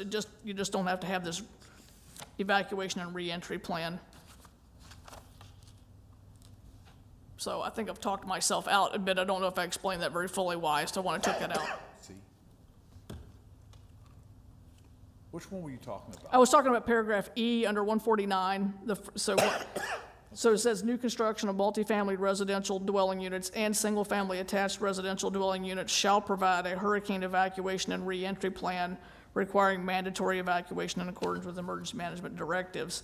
So it's a plan that you would, and generally, like I said, with apartments, that makes sense, but with single-family detached, or single-family attached, even though they might, look like apartments and sometimes are condos, single-family attached by definition is you own the land and the structure. You may or may not, for the long haul, have an association. That makes sense. Yeah, so this is just about the reentry plan stuff. I think we could take single-family attached out of that. I'm still having a little bit of heartburn about C. Okay. Because I keep going back and forth to 122.12 A, and it talks about, which entails residential development of 50 or more units.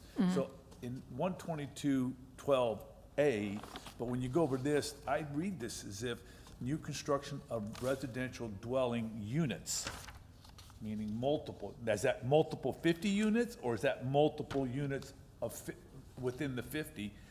And I wonder, that's just not, I would read that a unit within a 50 unit. I think what I was trying to do was make a tie back to the requirement that even if you're doing all of this, you still have to comply with the mitigation study requirements of the previous section. So I think it should just say. But if you kept it where residential developments of 50 or more units and said the same thing for C, residential units of 50 or more shall also require a hurricane shelter impact study and mitigation in accordance with 122.12. And I think, by the rules of construction, I think we thought that whatever's in 122.12, because it says 50, if we change it to 25, it would be 25. I think for clarity, if you want to just say that, I'm trying to think how to word it. I was just trying to make sure that there was a link back to the mitigation section so that it didn't get lost in the future. So if you're looking at one, you'll see in both. So. How about in accordance with, like, you go section 122.12, new construction of multifamily residential units shall provide, however you want. Yeah, I just, You could also say, instead of saying in accordance, you could say as required. There you go. yeah. Yeah. That would make, okay. As required by section 1, 2. Thank you.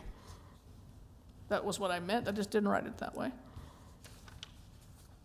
We just get pretty prescriptive in A, where we say 50 or more, and we get not too prescriptive in C, where we mention no 50 or more. Right. So I think the rewording that she recommended fixes that. Does it, attorney? I think it does, because you're saying it has to be as required in that section. So it's saying that the requirements are contained in that 122.12 for when they have to do it. Yeah, well, if we're gonna do that, then I would suggest that you say as required in 122.12.A. Okay. Yeah. Okay, further questions for staff? Not a question, but a small detail, page 12, C, 2. I think that perhaps there's a small typo under as wet/dry P roofing. I don't think there's such a thing as P roofing. I think maybe It's just dry, it should just be dry proofing. Proofing. wet, Mine's dry not reading that way, proofing. so I'm not sure, maybe just gotta, Mine's reading proofing. Mine's Mine says reading proofing. proofing too, but as someone that does wet, dry proofing, that's not how we refer to it. Okay, got it. How do you refer to it? Just a wet, dry proofing.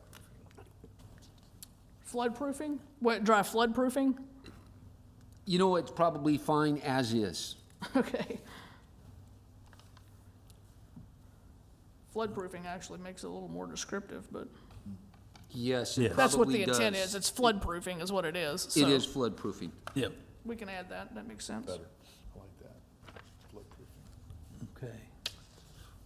Any further questions for staff?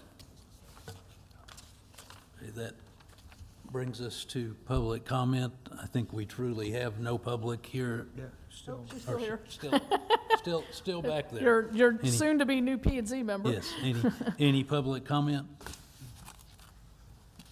Seeing none, I need a motion and a second, I'll go and then ahead we can make a discuss. motion with the following changes. I will reduce the development from 50 units to 10, 10, okay. because I consider if you're gonna develop 10 or more, you're the developer. And to strike out where it says single on E with the changes that, as required by, what is it, 122.12, I think that's the language that you said? Point A. Okay. Yep. 122.12, point A. That's subsection A. subsection A. Okay, And to delete single-family attached residential dwelling units out of that, in E, section. right? Change, on the next page on C, 2, where it says wet, dry, it should be flood proofing. Correct. And with that, move And that- then also the amendment to add the additional section. Yeah, and to add the additional. And the as amended. As amended, as amended provisions, under the, Got it. the building requirements. yeah.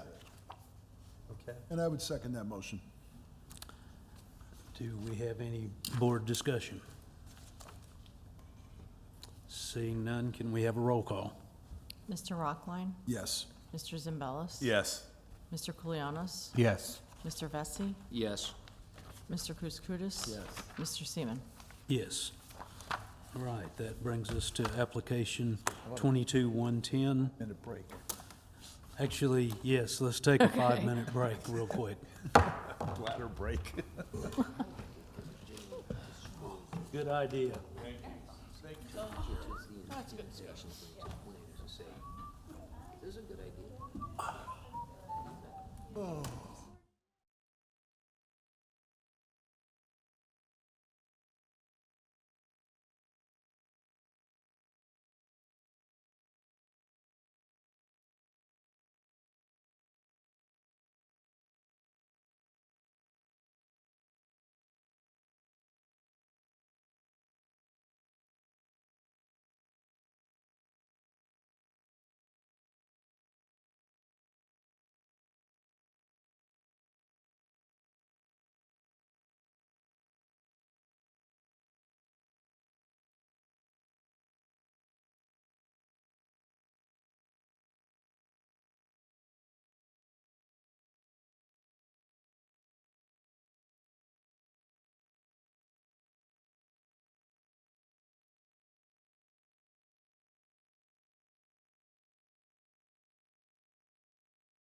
so it's in geophysics. Yeah. We're ready. We gotta get Mike back here. I'm here. All right, we'll go back to it now with application 22-110, ordinance 2022-25 concerning conditional use permits. Our attorney will go over the full Title only, title, yeah, title by item or whatever it is, yeah. Ordinance number 2022-25, an ordinance of the City of Tarpon Springs, Florida, amending the City of Tarpon Springs Code of Ordinances, Appendix A, Comprehensive Zoning and Land Development Code, Article 12, Sections 2009.00 and 209.01, Conditional Uses and Review Criteria, providing for severability, providing for inclusion in the Code of Ordinances of the City of Tarpon Springs, Florida, and providing for the effective date of this ordinance. Thank you. Do we have a staff presentation? So ordinance 2022-25 is in regards to our conditional use provisions in the land development code. So, and I apologize that this is small, because what I ended up doing was putting comments in the margins about why some of these changes were here. Essentially, this initially started out as an ordinance change to add the requirement that public health, safety, and welfare is a review criteria, and that you can make conditions related to that as necessary. So I had direction to add that into the code by the Board of Commissioners. As I researched this further and some other things were happening, I went back and reviewed Ordinance 2019-03 that was adopted, not during my tenure, that made changes to this specific section of the code. And what that did was it separated the requirement that previously, if you had a site plan and if you had to have a site plan and a conditional use, they had to run together. That got changed in 2019. So what I'm rolling back by direction, I'm kind of rolling back the 2019 changes that were made to bring the conditional use ordinance back to what it was essentially, and add in the public health, safety, and welfare provisions. So that is what the other intent with this was, to clean up the language regarding an expiration or when a conditional use lapses, and how long that, what defines a lapse and requires you have to go back through a public hearing process, versus a conditional use that's been approved but not yet established, in the time frames associated with that. So I'll stop there. I hope you've had a chance to read these and that they make sense. If they don't, then let's go after it. All right, questions for staff? I do. Okay, one of the words that I don't see in here when the standard of review is compatibility. I don't know if compatibility is the right word, but I'll use, for example, and these may already be permitted uses, so it may not apply. But if you take that strip of US 19, within a mile or 2 mile, you have 3, maybe 4 car washes. Is that, if they were coming in for conditional use, now they're probably permitted uses, but if I'm using that again as the example. So if somebody was coming in and wanted to do something, I mean, is it compatible to have the same? And I may have to defer to the attorney to this, but basically, conditional uses are things that could be permitted as long as there are provisions in place to address any types of impacts. I understand it. Compatibility be one of I think that's inherent. Right, so, yeah, that's essentially, when you develop your actual code, in your different zoning districts, it'll have your permitted uses, which are permitted by right, and then your conditional uses, and there'll be a list of those as well. Now, your conditional uses are deemed by inclusion in that zoning district to be compatible, right? So there's already a determination by virtue of the fact that they're a listed conditional use in that zoning district, and that if they meet those conditions, that they are compatible with other uses in that zoning district. That's why Then this is that's not not. this is not the right. There's also, make sure that you look at section 20901. That's standards for review. I'm not sure why this was written the way the original format is, but when you go into section 20901, that's the standards for review. And so there you talk about appropriate and compatible with existing and planned uses in the area. So that is a review criteria that we have to observe. Gotcha. I remember at one of my early meetings, I brought up viability. And then I was told that that is not a condition that we can. Like future economic viability of the financial viability. And oftentimes you would think that if there's 4 car washes, that it's not viable to have a 5th car wash. But then again, that's not our. Right. It's not our deal to determine, whether somebody's making an economically poor decision by putting a 5th Right. car wash. Yeah, But, it's just kind of, you would think at some point, they would realize, okay, they're not all gonna be busy. And then the marketplace itself would take, Right. because just like you could have a district that allows restaurants and have, 20 restaurants all in the same district, you can't say, well, exactly. 19 is enough. Right. If they have a right to it, so.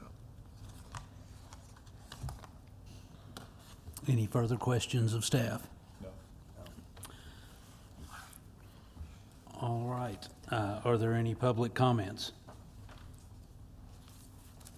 Seeing none, I need a motion and a second so we can discuss. I make a motion that we approve ordinance number 2022-25. Can I interject one thing? I just remember, because you and I discussed this, you recommended a tweak to. Yes. So on the very last page of this, under subparagraph H, it's written as the public health, safety, and welfare will be preserved and any reasonable conditions necessary for such preservation have been made. I think you had recommended that we tweak that wording to say the public health, safety, and welfare shall be observed with any reasonable conditions necessary, period. So, I amend my motion to Thank you. incorporate that language And then also the additional amendment that I requested. as well. Okay. Second. All right, is there any board discussion? Seeing none, can I have a roll call? Mr. Rockline? Yes. Mr. Zimbelis? Yes. Mr. Kulianis? Yes. Mr. Vesey? Yes. Mr. Kouskoudis? Yes. Mr. Seaman? Yes. All right, that brings us to 22-111, ordinance number 2022-26 concerning mobile food dispensing vehicles. Can our attorney read the item and then we'll have staff comments? Yes, ordinance number 2022-26, an ordinance of the City of Tarpon Springs, Florida, amending the City of Tarpon Springs Code of Ordinances, Appendix A, Comprehensive Zoning and Land Development Code, Article 4, Section 56.00, Temporary Uses, and Section 56.05, Mobile Food Dispensing Vehicles, Temporary, providing for severability, providing for inclusion in the Code of Ordinances of the City of Tarpon Springs, Florida, and providing for the effective date of this ordinance. all Go right. ahead. So this is ordinance 2022-26. So this is another amendment to our mobile food dispensing vehicle ordinance. The basic direction and request that has come up most often is if I'm in a residential subdivision and I live in, and I want to have a birthday party, I have no mechanism to request to have a food truck, one day to have a party or something like this. So what this set of amendments does is it creates for both businesses and residential, so it's broken into residential and non-residential, and allows you to request a temporary use, subject to the provisions that we've laid out, If you're residential, up to twice a year. If it's a business, up to 4 times a year, no more than 2 days. You have to apply for a temporary use permit, which is that's handled through our technical review committee. And so the other change that we've put in place is that when we set out the mobile food, the temporary mobile food ordinance, we set out some operating parameters that said, in these zoning districts, as long as you comport with this, you can go set up, like in the Lowe's parking lot, that's a good example, you can set up there, and as long as you're operating under these provisions, that's where you can operate. So if you recall, we carved out some areas of the city where you can operate freely, just follow the rules, and then we had the other areas where you could do the, as an accessory to an existing food service establishment. So so under the mobile, we are recommending that if it's a parcel of land in excess of 1 acre, you can have an additional food truck per acre. So like if you got, like Lowe's is a good example, it's a huge parking lot, you could have 2 there instead of 1. So we're trying to provide some flexibility for big projects, if you're up in the industrial district, whatever, to have more than 1 based on the number of acres. So that provision is in there under paragraph F, subparagraph 1. And then the rest, section K, that's this new provision to allow someone to request a temporary use for 2 days to have a food truck for a special event on private property. So, any questions? Questions for staff? We define special events. You gotta get a permit for that. No, so we're making a distinction, and if you go up, the special event, it's meant to be an event on private property. A special event is as defined in chapter 12.5, article 2 of the Code of Ordinances, and there are these big special events that have to go get approved by the Board of Commissioners. Like the first We Friday. built in that reference to send them back. So there's a prior approval before they can just. If it's a special event, like First Friday or something, but if I'm just out in my residential subdivision and I want to have a birthday party, I have no mechanism right now to say I want to have a food truck. It's just not allowed. So what this section K sets up is I can ask for a temporary use permit, not a special event. I can ask for a temporary use permit to have that food truck on my property. And it just goes through our temporary use process. Understand. Is this ordinance only for temporary food truck? Because we talked about some, like a business that had a permanent food truck. This is meant to be temporary. Okay, all right, is that somewhere else in another ordinance? That's the section 5606. And it didn't even, we weren't changing that, so I didn't include it at all in the. You are changing that.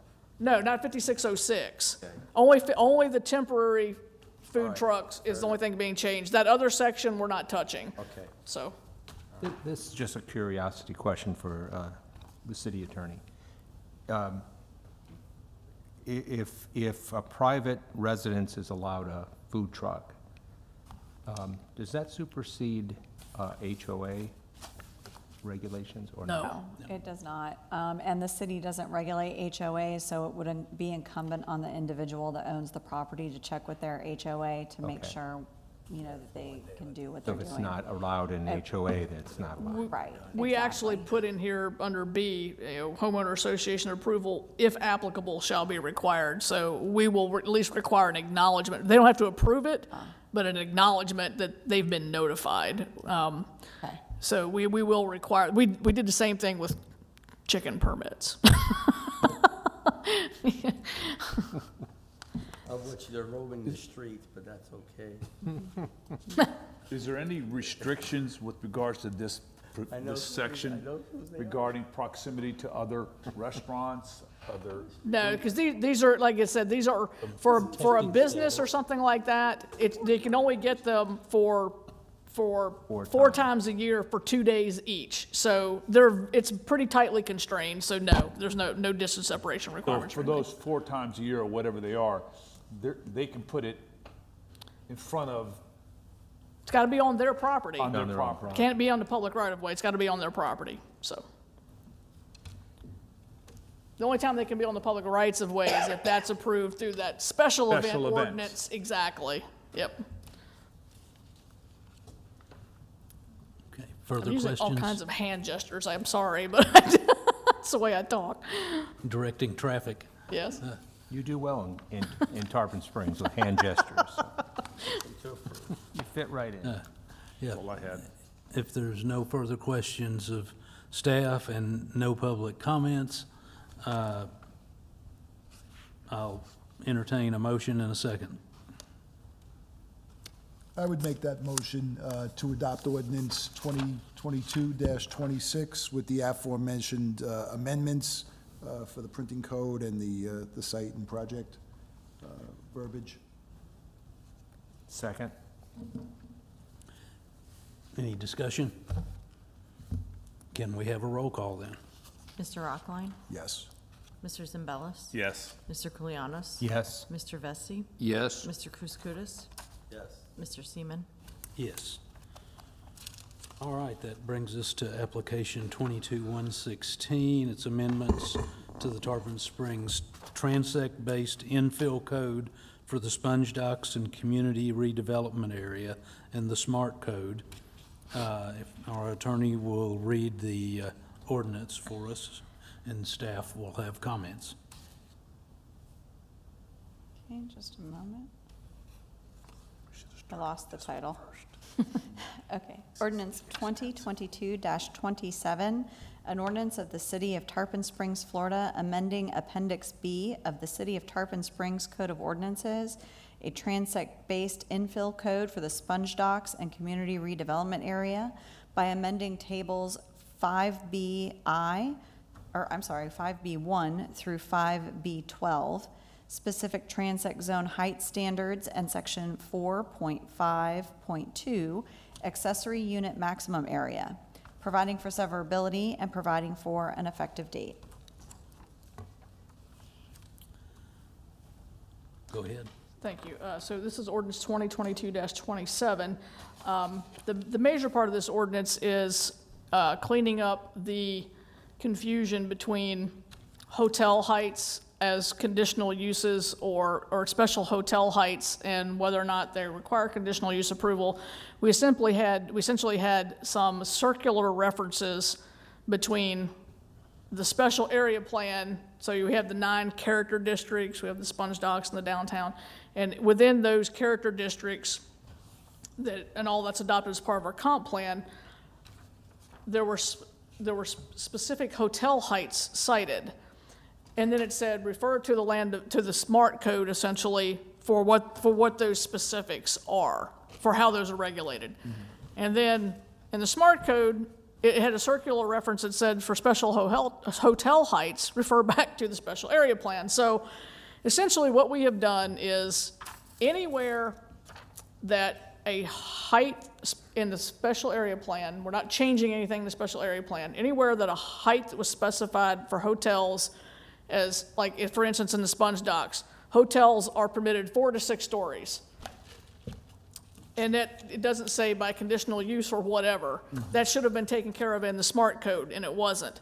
So essentially, anywhere where the special area plan says a specific hotel height is allowed, we're built into every transect code in the SMART code that it has to be by conditional use to get any special height allowance for a hotel. So we just, if you want a hotel that's above, it's called out in the character district. It says sponge docks is a good example. The regular height limit in the sponge docks, 3 stories. The SMART code, this character district says hotels can have a height of 4 to 6 stories, and then it refers back to the SMART code for however that's regulated. And then there's nothing in the SMART code that regulates it. So we simply are saying that to try to clean this up and make this at least cleaner, anywhere that there's a special hotel height called out in the special area plan, that it has to be approved by conditional use. It's not, it's not out there by right. So that's what all those tables updates are for. The other, because we just saw this as something that needed to be corrected and it was a good opportunity, between the land development code and the SMART code, accessory dwelling units. One has 500 square feet and one has 600 square feet, and we just wanted to amend this to be consistent, so that's the other change. So I'll stop and hopefully I'll answer questions. Hopefully I haven't confused you. Questions for staff? What triggered this? The Sponge Docks Hotel project. That's when we really started realizing, as we dug into the code the first time for a hotel, and we're reading the character district says, in the Sponge Docks, a hotel can be 4 to 6 stories, even though the regular height limit is 3 stories. And then there was nothing in the SMART code that said, what's the governing factor for where you can have 4 to 6 stories? Is it by right? Is it by conditional use? We have, the direction of to make it conditional use was really because of everything that kind of took place around that and all the discussions that we've had with the board and everything, so. Since we're using the Sponge Docks as the example, so as that example, what would be the limits of height? So by right is 3 stories. That's, everything is allowed 3 stories in the Sponge Docks. A hotel could request by conditional use 4 to 6 stories. That's a conditional use, not an. And that has to be, that condition That's has to right. be voted on. Right, That's right, the conditional use has to be voted on. yes, Not by right. correct. So 3 stories is the right. That, it varies from district to district. In the Sponge Docks, it's 3 stories. Okay. Yeah. Renee, just a quick question. Everything I see here printed refers to stories, but is there a specific definition as to the maximum height of a specific story? Right. You Or have- do you defer to the building code for minimum No, heights? the SMART code itself defines what is the maximum height for a story. The first story is higher, and then the second, the third, and fourth, anything above that is a little more restrictive. So you kind of have to back into a maximum height allowance Right. that, Okay, thank you. Yep. And so there's, in defining stories, let's say that you had a building that had a large open space, it was all, let's say, Atrium. the whole thing's a big atrium, right? Like the front, you walk in and you go all the way to the ceiling. And then internally are Those would be are mezzanines, floors. I think. Yeah, like say, like Gaylord Palms or something Right. like that, where you walk into a big space and then the floors are internally. We still look at those as floors. It still would be Yeah. where people are residing if it's a Right. hotel, right? Yeah. Okay, okay. Is underneath parking considered a story? It is. Structured parking underneath is considered a story. Okay. Beautiful, thank you. Any further questions of staff? Seeing none, any public comments? Seeing none, I need a motion and a second so we can discuss. I make a motion that we approve ordinance 2022-27. Second. And is there any board discussion? Seeing none, can we have a roll call? Mr. Rockline? Yes. Mr. Zimbelis? Yes. Mr. Koulianos? Yes. Mr. Vesey? Yes. Mr. Kouskoudis? Yes. Mr. Seaman? Yes. All right, that brings us to application 22-120, amendments to the coastal planning and conservation element of the comp plan. Our attorney will read the ordinance by title only, and staff will give us a brief presentation. Ordinance 2022-33, an ordinance of the City of Tarpon Springs, Florida, amending Objective 2.4, Policy 2.4.2, Policy 2.4.3, and Section 6, definitions of the future land use element of the comprehensive plan, providing for other modifications. Am I on the wrong one? No, I think that Mr. Seaman may have jumped to the next one. This is the. Did I? Yeah, this is the on the order of the agenda, this is the next one. Okay, I apologize, I'll continue. Okay. Providing for other modifications that may arise from review of this ordinance at the public hearing and/or with other responsible parties, providing for severability, and providing an effective date. Take that back. When whoever put together the agenda, they flipped the order of these, so. That's, okay. So that's if what we I can go ahead and thought. take the future, the Well, 20. here's what actually deal with this I'm one, or- going to recommend. So these two, both of these ordinances can be combined into one. And actually, part of what I was doing while we were sitting here is I was reviewing section 163.3184. And it does say that you can consider multiple amendments at the same time, so it can all be part of the same ordinance. That actually will make it easier when you get to the transmittal process. Already got these advertised as two separate ordinances for the Board of Commissioners. Right. So are they supposed to go up on next Wednesday? And I would say honestly, of everything that we're doing, these two are probably the most urgent to get done. So, I mean, that's my opinion, but Right. Urgent to get done, but yet not urgent to combine them as one? I don't, I mean, to combine them as one, I would have to re-advertise and do a new ordinance title, and When did you advertise them for? they were advertised, they actually were advertised and deferred to a date certain because we ran into a hitch with the, Kim, do you know the actual dates? They were advertised and the paper wasn't published, so they were supposed to have gone in October to the Planning and Zoning Board. Yes, I remember Yeah, that and then we discussion. re-advertised everything, and we moved them to a date certain. So here's what I'm actually seeing when I look at this. Did you provide for the 180 days for the plan amendment transmittal? These are, these are like expedited, we're in the urban land area. I mean, these will just go up. Once we do second reading, they're effective within 30 days. We don't have to wait 180 days, no, for the text amendments. You don't have to go through the transmittal process? We do a transmittal, but it's an expedited review. It's not a, So, yeah. But you still have to provide for that, so there'll be a We period do. of time. there will be. We could combine them at second I mean,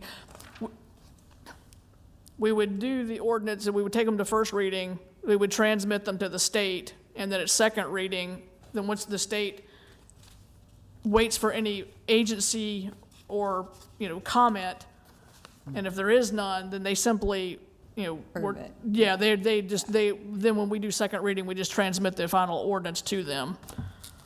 So we could combine it at second reading. Which dates did you want to know about?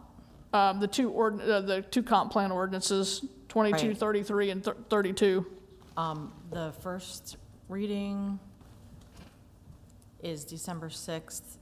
Yeah, and that's how it was advertised, yeah. the second reading is December 13th And on that- the first advertisement, but then We're gonna have to defer that to, January 24th. yeah, we're shooting for January 24th, so. That's what I advertised most Yeah. recently, was January 24th for the second reading. Okay, for the second reading.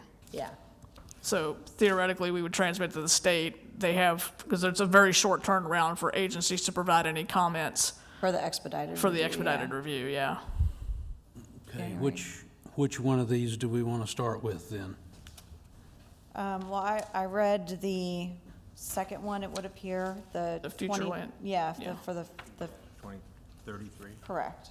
33. 2022-33, which is application number 22-121. Okay, so that's item number 7 then on our agenda. Can we just, And- Okay, can we just go to the staff report on that one then? Okay, so so we read the future land use element, okay.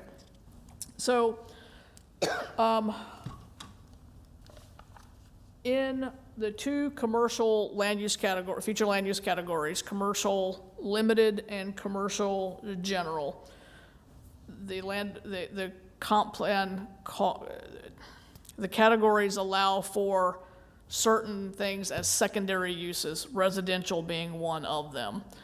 And I think everyone knows where all this emerged from, so I won't belabor that. Essentially, what these two changes do is, and this now follows suit with how the countywide plan reads for the future land use categories. So rather than having primary and secondary uses, you have uses subject to acreage thresholds and uses not subject to acreage thresholds. So essentially what that does, we get rid of that secondary use provision and we establish acreage thresholds. So in the commercial limited and commercial general, you can still do residential, but it's subject to a 5-acre maximum. And anything more than that, then you have to do a land use map change to an appropriate category. So that kind of puts a box around large developments on commercial properties out on US 19 without forcing a land use map change. And that's how the countywide plan regulates those now in their latest iteration from like 2015. So that's essentially what that does. And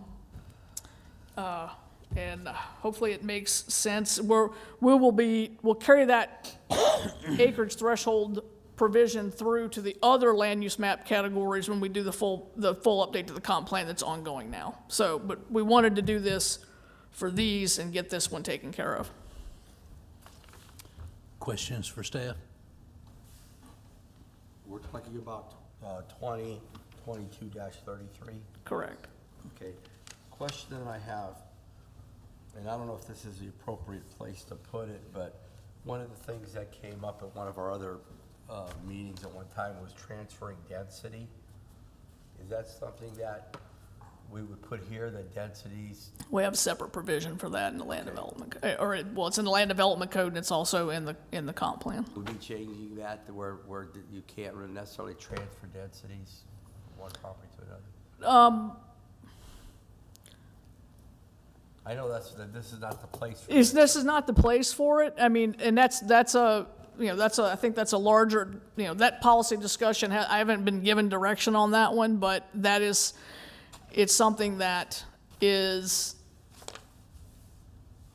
think needs a pretty thorough level of review before you would want to do that, because there are some advantages to it, like the ability to transfer density out of the coastal high hazard area and land it somewhere else as an incentive to not develop in the coastal hazard area. So I think there's some ramifications to that. It wouldn't be in this. It would be, we have a section in the land development code that speaks to, and we actually have fairly limited ability to transfer density. It's usually for preservation purposes. So. Okay. That was my question. Thank you. Okay.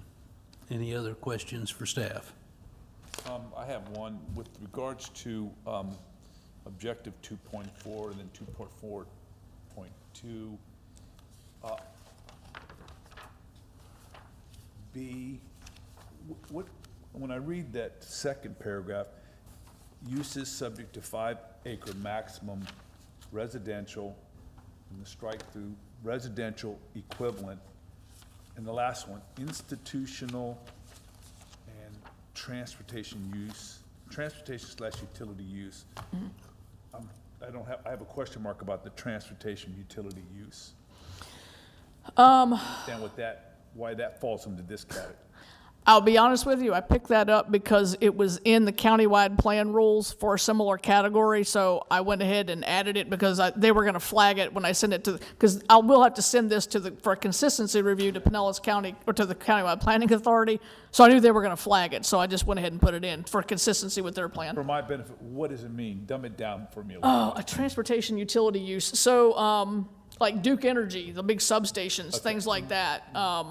The transportation use, I can't really think, I mean, Yeah, there's I like the couldn't trails understand and the things like that, that's a utility. harder one. Yeah. Bus stop. It can also be like those Yeah. park and ride lots. Exactly, yeah. Okay. Thank you. All right, if there's no further questions for staff, do we have any public comment? Seeing none, I'll need a motion and a second, please, and then we can discuss. These do not require the amendment that I requested because they are not published in your code. They are only part of your comprehensive plan. Motion to approve ordinance 2022-33 as presented. Second. Any board discussion? Seeing none, can we have a roll call? Mr. Rockline? Yes. Mr. Zimbelis? Yes. Mr. Koulianos? Yes. Mr. Vesey? Yes, Mr. Kouskoudis? Mr. Seaman? Yes. Now we'll go back to item number 6 on our agenda, 2022-120, amendments to the coastal planning and conservation element of the comp plan. Our attorney will read the ordinance, and staff can make a presentation then. Ordinance 2022-32, an ordinance of the City of Tarpon Springs, Florida, amending coastal high hazard area policies of the future land use element and coastal management element of the City of Tarpon Springs Comprehensive Plan, providing for other modifications that may arise from review of this ordinance at the public hearing and/or with other responsible parties, providing for severability, and providing an effective date. Go ahead. Thank you. So this is ordinance 2022-32. These are amendments to the coastal element, coastal management element, and this is specific to our coastal high hazard area provisions. So the first policy, 3.3.1, as it reads today, it really speaks specifically to amending the land use map. What this does is it adds the same consideration about increasing density in the coastal hazard area. The same consideration has to be applied to zoning map amendments, including planned developments or conditional use proposals that would increase density in the coastal hazard area. So that is an expansion of how we would apply this section when considering an amendment of any type that would potentially increase density in the coastal hazard area. Under that same section, under subparagraph F, we put a reference in, where it says the proposed amendment is included in a community redevelopment plan. I put see policy 3.3.2 below, because this is the policy that does specifically talk about our community redevelopment area. And I've cleaned that up a little bit. That's only for residential above ground floor. That was in there before, but I moved it a little bit for clarity. And then we added under that section 3.3.2, paragraph 4, as one of the criteria that could be considered, that entire project, residential and non-residential components, complies with the coastal hazard area design standards of the Land Development Code, which you just reviewed earlier. So that's an option to help with a project that would be in our community redevelopment area where we are still trying to get development, but a way for them to get from A to B as a potential. And then under the 3.1.2, and this is under goal 3 about protecting human life and limit public expenditures in areas subject to destruction by natural disasters. Under policy 3.1.2, it currently reads as restrict public investment such as roads, water, and sewer infrastructure, which would subsidize new private development in the coastal hazard area. So I've added a clarifying statement. This includes acceptance of privately constructed road, anything that we would have to maintain in the future. Yeah. So that's an add there. And then all the way over to page 44, under our general objective directing population concentrations away from known or predicted coastal hazard areas, we have policy 3.4.1, restrict the infill of vacant parcels in the coastal hazard area to 5 dwelling units per acre where a shelter deficit is demonstrated for a category 3 hurricane. In lieu of this limitation, the city may allow development up to current maximum allowed existing future land use map designations of the parcel subject to the hurricane shelter impact and the coastal hazard area design standards. I'm trying to strike a balance with this one because we have parcels out there in the coastal hazard area now that have 15 units to the acre on them.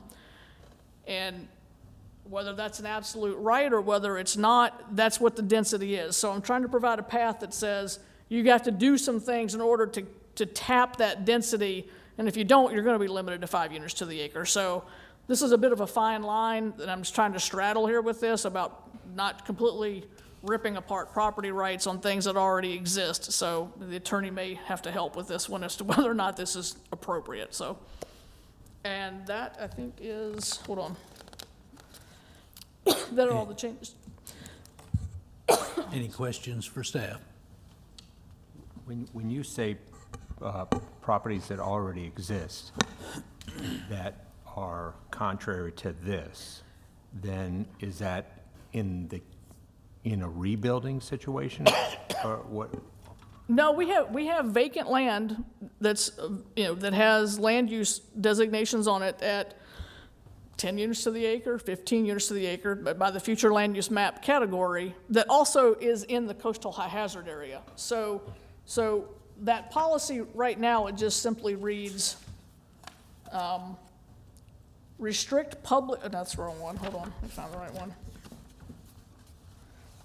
The policy now says restrict the infill of vacant parcels in the coastal high hazard area to 5 dwelling units per acre when a shelter deficit is demonstrated, and I've put for a category 3 hurricane to tie it back to our mitigation section.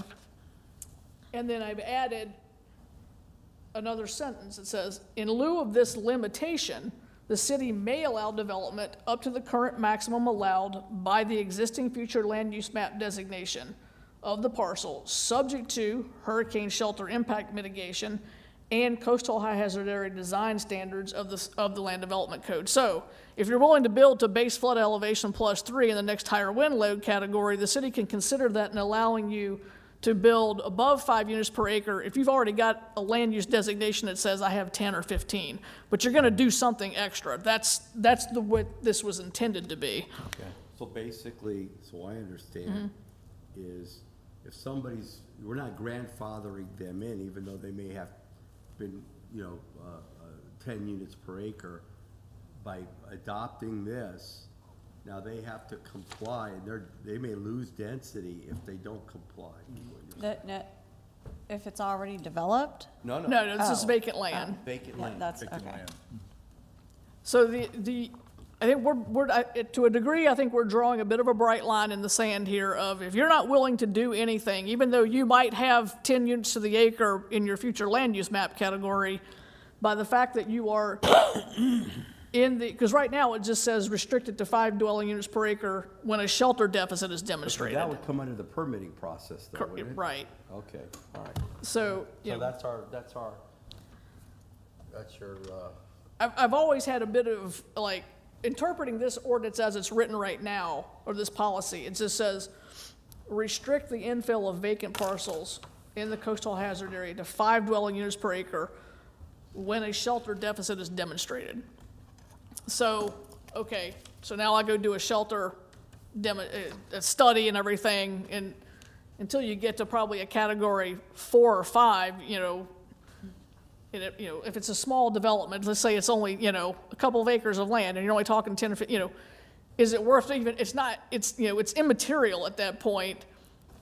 I would rather see them meet a base flood elevation of +3 and a next higher wind load category than try to, justify a mitigation study. I mean, so it's the intent, again, I'm trying not to trample on existing land use, that's there. And this is this is the one that makes me the most, unsure, I'll be honest, just as the way it's written, the way it's currently written, I have issues with it. And so I'm trying to provide a bright line at least, or at least a fence that you can walk on of, if you can, beyond just giving me a study that shows that there's not a shelter deficit. But correct me if I'm wrong, even though they may have that density, they've not applied for permit. But they have, they have a few, let's just say it's a vacant piece of land, and on the map right now, it says it's residential low medium and has 10 units to the acre. But now I gotta apply for a permit to. Right. To construct. Well, guess what? These are requirements now before you get a permit. So I think, I would imagine you're safe there. I would imagine, because they have not applied for a permit. Right. I'm always just a little queasy about anything that basically looks like it might be, stripping away an existing property right. Or not. That's the, that. You still have that ability. But I think just like when that's- the building code changes. They just have right? to They spend a comply little more with the new money. Building code. Yeah. Rights change, let me help you be unqueasy. Thank you. Is that this is a good start, and I'm gonna use memory here, and if I'm wrong, that's okay, is that I think I recall reading a letter from the Pinellas County floodplain manager that quoted Florida state statute that said the state shall discourage development within the coastal high hazard area.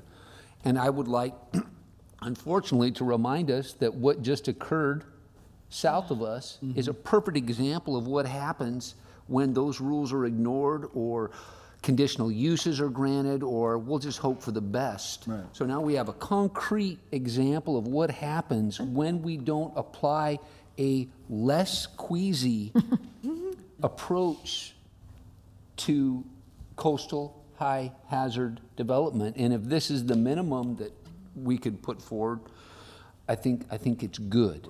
I probably would be a bit stronger, but this is what we have. We're saving lives. 3 feet is good. Higher wind speed is good. Yeah. Nothing would be best, but of course we can't have that. Right. And I'll go back to trampling on personal property rights. And close your ears, counsel. That all things in life change. Our rights to driver's licenses and to do other things are granted through other agencies, and they're not set in stone forever. And sometimes to live in a community, we have to make concessions about our personal rights for us all to be able to live together. That seems a little bit vague, but they're not set in stone. And so if we have to, for the overall safety of everybody, so that we don't have to go out and save the yahoos because I've got my property rights, but come and save me now, well, that's what planning is about. Yep. So Well, I that's support what I you've tried to done do here. with these ordinances. You're saving lives, Renee. I think it's a step, definitely a step in the right direction. I think that, Renee, you've made the city a better place with these. No, seriously. Thank you. These, I agree. what we're passing tonight, makes it a better city. Some of this is pretty progressive stuff, so. No, Oh, progressive is good. And go ahead, counsel, and then I actually had a take detail. the compliment, Yeah. Renee. She doesn't take compliments well, but take the compliment. You made our city a better place with these. Thank you. Yeah, I think it's very proactive. Yeah, basically, what you're doing is prudently applying more restrictive standards based on the conditions that we've seen evidence in other places. So you're being proactive. You're saying, hey, this may happen here, and you Yeah. may want to do X, Y, and Z. It benefits them, specifically. So why you wouldn't? I don't think there's anything unfair about it. You're not dissuading property rights. You're basically saying, hey, pay attention because this may be a problem down the road. So I think it's great. Well, then all of those things that we're asking a developer to do are gonna ultimately increase the value of his property anyway. Absolutely. So I want to go drill in policy 3.3.2 where you struck the city shall prohibit and then added just a little bit of verbiage. I've read it several times and I'm curious as to why did you strike the initial sentence? Did you feel that the following verbiage replaced it? No, there's a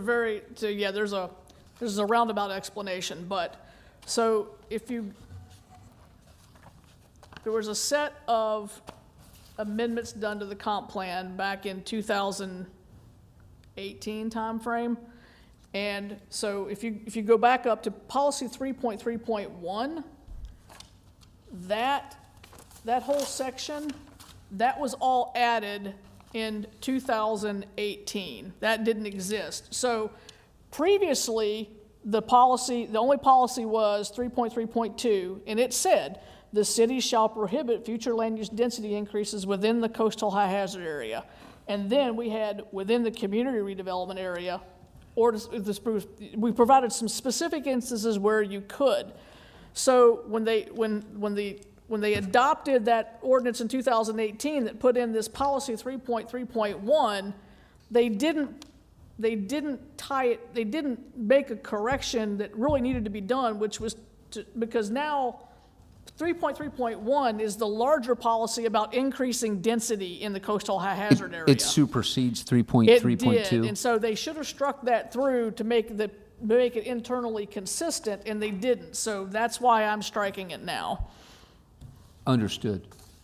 The only other way to fix that would be to just completely undo and take out 3.3.1 altogether, which this language, I will tell you, is verbatim out of the Pinellas County countywide plan. This is their balancing criteria for, and I know you hate that word, that's their criteria for, if we increase density in the coastal hazard area and that map amendment has to go to Pinellas, to the countywide planning authority, these are the same criteria that they use to increase density that they look at. So it was consistent with the countywide plan, but we didn't do an internal consistency check on the next policy so that's why I'm striking that.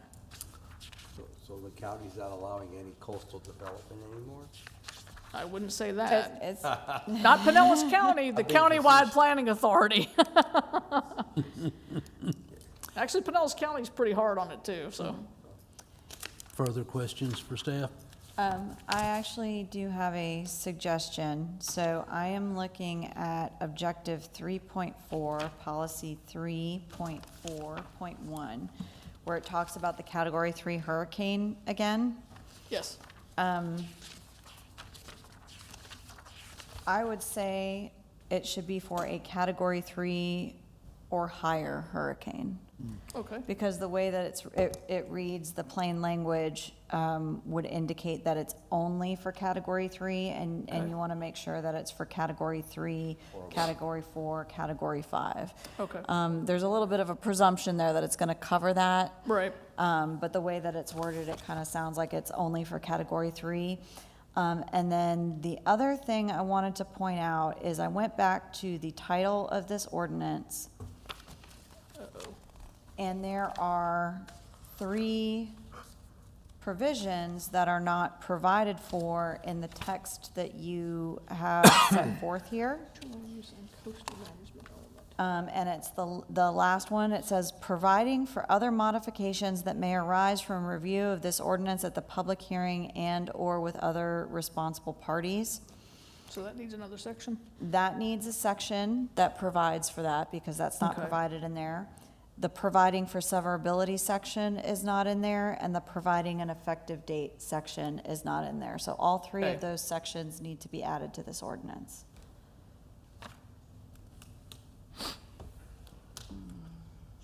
I may need your help on those. And yeah, I actually, yeah, I have some Okay. drafts that I could provide you. Thank you so much. Okay. So Attorney, what do you recommend is the motion? The motion would be to amend the ordinance to include those 3 sections, and at your discretion, also the category 3 or higher language. So made. I know you didn't call for a motion. Yeah, I'll call for public comment first, assuming none. Now, motion and second, please. I make a motion, we approve ordinance 2022-32 with the amendments as stated by the city attorney. I'd second that. And in addition, and that includes the or higher on category 3 hurricanes or higher on 3.4.1. I'd second that as stated. Okay. Is there any board discussion? Seeing none, can we have a roll call? Mr. Rockline, Yes. Mr. Zambellis, Yes. Mr. Kolianos. Yes. Mr. Vesey, Yes. Mr. Kouskoudis. Yes. Mr. Seaman. Yes. Now we have item number 8, staff comments. Do we have any? No, I want to clarify with the attorney, though, we had the similar language in the 22-30, The previous one. yeah, 22-33, so we'll need those sections added to that one as well. So I'll just make sure that gets done. It's not in the it wasn't in the recommendation, but, Right. okay. Yeah, and, Okay. and I can, if you want, I can Okay. provide a memo to the commission Okay. on that. Very good. Okay. Okay. No other comments. Thank you. This was a great work session with you. I appreciate it. It really was. A lot of good work. We appreciate what you've done. It's board comment time. I just have one thing. John Koulianos is leaving us after this meeting to go on to bigger and better things. And I'd just like to wish him well in all he does and say we've enjoyed having him here. I appreciate all of you. And Kim, thanks for all you do for us. Welcome. And Ms. Kardish, it's really been a pleasure. Oh, Yeah. thank you. And Renee, I get to see you up there. I get to see you in the at the big house. Hopefully, who knows? We don't know. Thanks, though. Remember where you came from. Yeah, No. And I'm gonna add to that. Remember when something comes before your desk above, Yeah. what we did here? Hey, it would be, I'd be hard to overturn. It would be an anguish. All right. If there's nothing more, we stand adjourned. Well, we don't have, when's our next meeting? 19th. The 19th. All right, so I'm